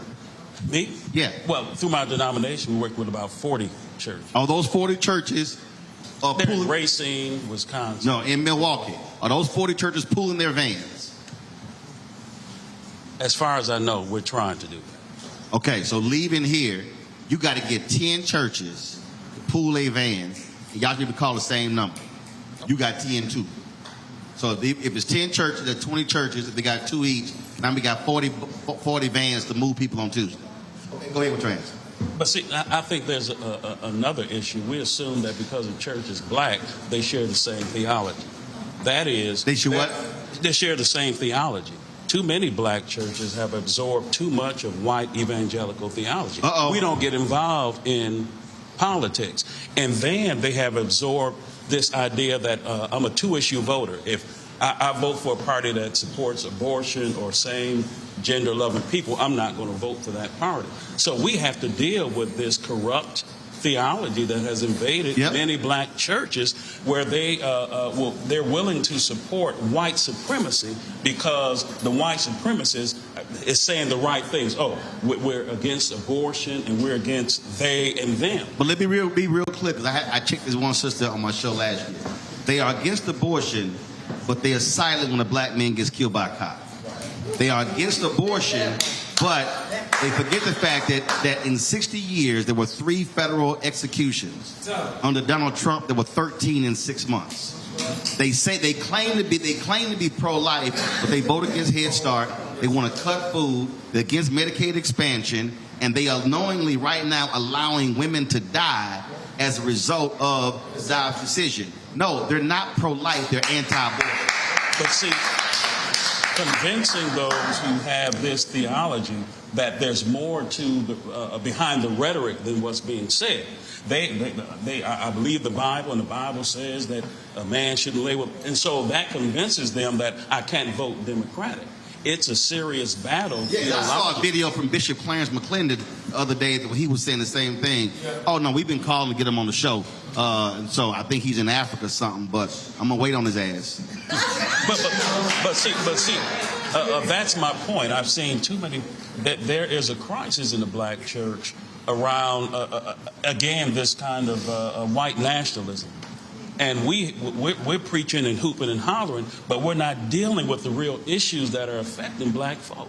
See, the thing, from Howard, you touched on this here, and the reason I push on that in terms of infrastructure, because it's actually sitting right in front of us. I just think it's untapped and it's not organized. Right. And I think and we got to be willing to actually challenge black leadership to do more, and then say, I need to see receipts as well. Right. But see, here's the problem. We got 6 damn days, okay? I'm sitting here asking everybody, first of all, I'm assuming that every one of y'all in here has either already voted or you done set up the situation for you to go vote. We're just asking, how many of y'all have already voted? Raise your hand. All right. So how many of y'all have set up the situation to vote on Tuesday? Okay, so then the next thing is, before we go to all the churches, how many of us in here got an 18-year-old who ain't never voted before that is a target to get out to vote? Because right now, honestly, I can't get in no discussions with somebody who's going to take more than 5 minutes of my time to be trying to convince you to do this. I'm trying to drag people out who going to vote for Kamala Harris. And we only got 6 days. And every one of us in here needs to identify a Kamala Harris vote and get that Kamala Harris vote to the polls. Because if I'm taking somebody to the polls who's talking about I'm decided, I'm dropping their ass off at the curb. No, I'm serious, because I ain't got no time. I ain't got no time for that. No, I'm serious. We ain't got no time for that, Roland. Right. You feeling what I'm saying? So this is no longer about the conventional, let's have a discussion. This is about, I need to take your butt to the polls to vote for Kamala Harris. You're not voting for her, keep your ass at home. Because, no, I'm dead serious. That's right. And this is the level we're at. The part of this conversation we could have had 6 months ago, we can have that conversation now. This is all about IDing a Kamala Harris voter and getting that voter to a poll. This is what this is about. And we all got to get serious about it. And I want to tell y'all something. I want to end this. Y'all will love our kids, man, over there at HFCA. When you see what these young people did today, they stood in line. They went to DMV, stood there to get their Wisconsin ID. Wait, you know how it is at the DMV. People, some of the people behind the desk, they ain't the most pleasant people in the world. But I'm just telling our students, don't worry about that. What we need right now is this piece of paper that allows me to take you over to the library or on 60th and Capitol so you can register and vote. I'm saying to each one of us need to think in our Rolodex, our mind. That's right. Who is it that I know will vote for Kamala Harris if I get them to the polls? And we got to get them to the polls to vote. And I know, again, and I'll stop here. I know that there's a lot of things that black people don't do, right? But I want y'all to be proud of the black people with canes. standing in line for an hour to vote. Y'all got to start feeling that, because I think there's something going on up underneath all of these polls, up under all of this, because there's a group of black people out here that's larger than y'all think that's hearing the message. We just got to press that message hard for the next 6 days. You feel me? We can't get down on ourselves. This is the time to get up on ourselves. This is the time to talk about what we're going to do. This is the time to say we owe it to the people who died in the Mississippi Freedom Summer. We owe it to Fannie Lou Hamer. We owe it to them. We owe it to Polly Williams. We owe it to Vel Phillips. We owe it to all these people. And more important, we owe it to ourselves to vote at this moment in history. And we can do this. We can do this. Lloyd, when you were talking about the 480, then you said 2. I was doing the math. That's literally 5% of Biden's margin of victory in 2020. Just your group. If those 480 grab 2, let's just say they go to 1,000, his margin was 20,000. Right. And see, and so people always say, man, you gotta stop. My wife was like, you gotta stop saying it's simple. But actually, it is simple. I think we complicate this because we want to try to reach 1,000. No. That's how I was saying. I just need you to touch 1, 2, 3, 4, 5. Exactly. If you do what you do, other folks do what they do, all of a sudden, that's your margin of victory. I just took 10 people to the polls who voted who weren't 18 the last time. I'm telling y'all, a lot of Trump, look, man, a lot of Trump voters died. You hear what I'm saying? Between 20, no, I'm serious, and now. There's a whole new group of young people who were not eligible to vote 4 years ago that are now eligible, and they are persuadable Kamala Harris voters. You feeling what I'm saying?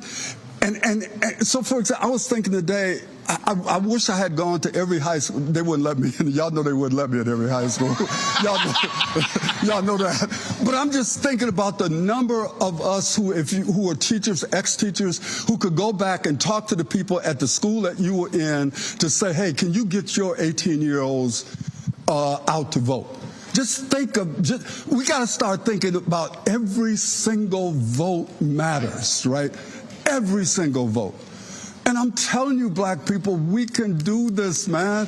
We gotta have courage. This is the moment, and we can do this. Go ahead. There's another element to that too, and I know we were talking earlier about the various women who have run nations, and we get these adverse comments from our own women and men regarding Kamala. But I grew up in a two-family household. Daddy went to work. Mama ran the household. A woman can run it. Or it. But I think another thing that we need to do that we could probably take advantage of, most of us in here are older. Most of us in here probably have grandchildren. But if we make sure that we talk to our children and make sure our children are voting and make sure our children are making sure our grandchildren are voting, we are creating the numbers that we need for the margins. A lot of time it's easy to say, woe is me and I'm tired, like Dr. Fuller said. But you don't need to be tired for 6 days. It doesn't make sense. The question is clear. You got 2 avenues that you're going to go down. You go down the one with Lucifer, and you don't try and fight it, it's on you. But you need to stand up for what's going to be best for you, us, our family, our children, our grandchildren, and their future. This is what we tried. This is what some of these gentlemen in this room are doing now. A lot of people in this room work with these younger men. They haven't given up on them. And what we try and do is pass it along. It was always passed along, the griot, you know? But we have to be accountable. We all have to make sure we touch somebody make a difference. If you're by yourself, you got 1 vote. If you got 8 people in your family, you got 8 votes. It's simple. That's right. But we have to press that now. Well, ain't nobody in my family can even come to Sunday dinner unless they voted. I heard about your family. Well, that's right. We believe in cut everybody off. hey, you ain't walking in the house if you don't. I had a woman. She said that her son told her he wasn't gonna vote. I was like, did he finish the sentence? I said that would have been a real problem in my household. In terms of your members, are you seeing what he just talked about? The generational focus of not just saying, well, you go do your own thing. Like, no, you come in with me. Because when I was in North Carolina, it was awesome to see these young boys and young girls who literally were going to the polls with their parents. Yeah, 2 things. I do want to remix my last answer about the church. All right. Because I don't want to understate the significant work of souls to the polls. And that's really what I wanted to say. So I was thinking about the churches and our vans, and we may not organize our vans as well as we should. But souls to the polls, the leadership of Pastor Greg Lewis. Now, is that only early voting, or is that going to continue? No, it's throughout. They do it all. As a matter of fact, 414-742-1060 is for riots to the polls. Hold on, repeat that. Hold on. 414 for riots to the polls. Early voting and on Tuesday. And on Tuesday, 414-742-1060 for riots to the polls. All right. It's been early voting. It's been campaigns. We've had buses going from churches to the early voting site. So I just want to remix that answer. And then at Progressive, where I pastor, we have a voter engagement team. We've had one for years. It's 10 people. We engage across all the generations. So we're talking about voting every Sunday. We've had voter registration inside the church, voter education, taking people to the polls. So we try to be a 100% voting congregation at Progressive. The folks are real serious there about getting the vote out. That's not an issue for us at all. Same question. Are you seeing that generational connection in your church? Like most churches, my membership, the median age is probably 50. It's older. So you do have the commitment to vote. We don't have, unfortunately, but it's common, a lot of young people. But even those who are there, we make sure that voting is a top priority, not just in a national vote, but even in the regular local elections. Well, I think that the point that Howard made and all of you have made is that we have to understand it's 6 days. The next 6 days will determine the next 4 years. Exactly.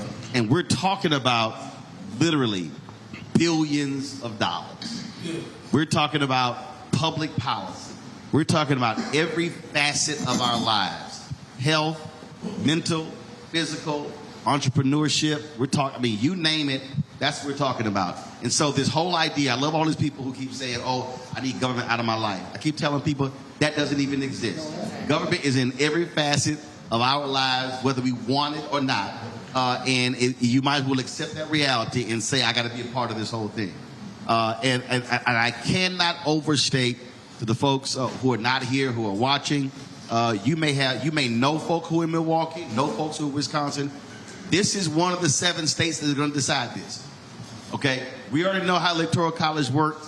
It will be decided by North Carolina, Georgia, Pennsylvania, Michigan, Wisconsin, Arizona, Nevada. And there's nothing worse for me than folks saying on November 6th, man, I should have done this, when you could have done all of that leading up to the election. And so this is the moment, the opportunity for every single one of us, and I'm going to keep saying it as long as I have breath in my body. Black people, if we vote our numbers, we will win. It's not even a debate, but we have to vote our numbers.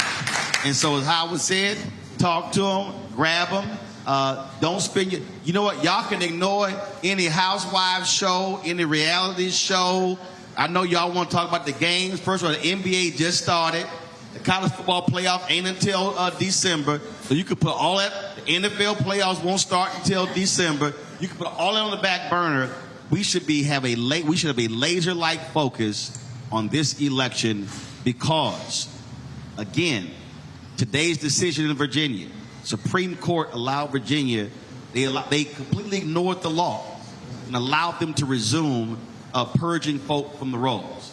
They say they're purging non-citizens, but the 6 conservatives allowed them to do so, and there are actual citizens who they actually purged. That's real. This is that right-wing Supreme Court.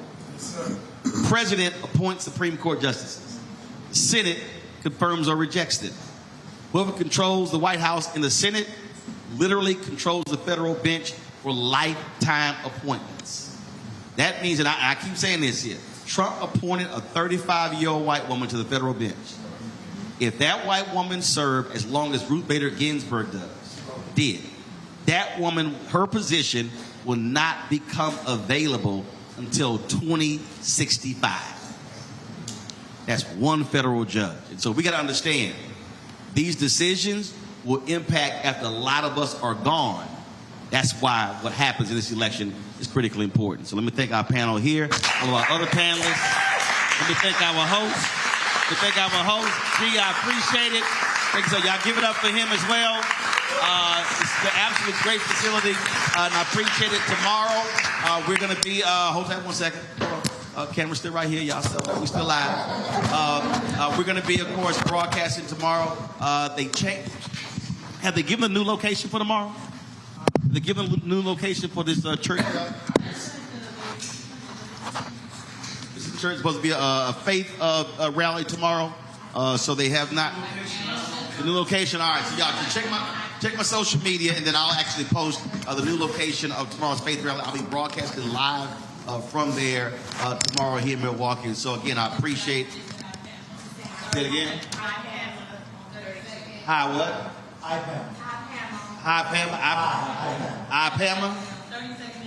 32nd in Hampton. Yes. All right, y'all. We'll see y'all there tomorrow, 5 to 7:30 local time, and we'll be again broadcasting Roland Martin Unfiltered then tomorrow as well. Don't forget, support the work that we do, folks.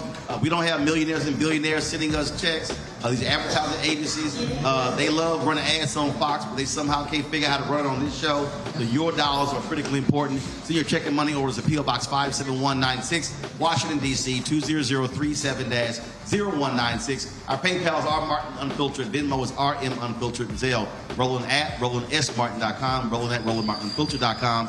Download the Black Star Network app, Apple phone, Android phone, Apple TV, Android TV, Roku, Amazon Fire TV, Xbox One, Samsung Smart TV. And get a copy of my book. All the proceeds for the book go right to the show. My book, White Fear, How the Browning of America is Making White Folks Lose Their Minds, as we see right now. Bookstores nationwide in the audio version. That's me reading it on Audible. Folks, that's it. I will see y'all tomorrow from Milwaukee. Holla!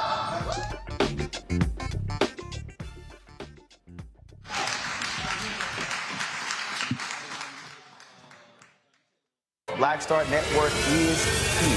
Oh, no punch! I'm real revolutionary right now. Thank you for being the voice of Black America. All momentum we have now, we have to keep this going. The video looks phenomenal. See, there's a difference between Black Star Network and black-owned media and something like CNN. You can't be black-owned media and be scared. It's time to be smart. Bring your eyeballs home. You dig?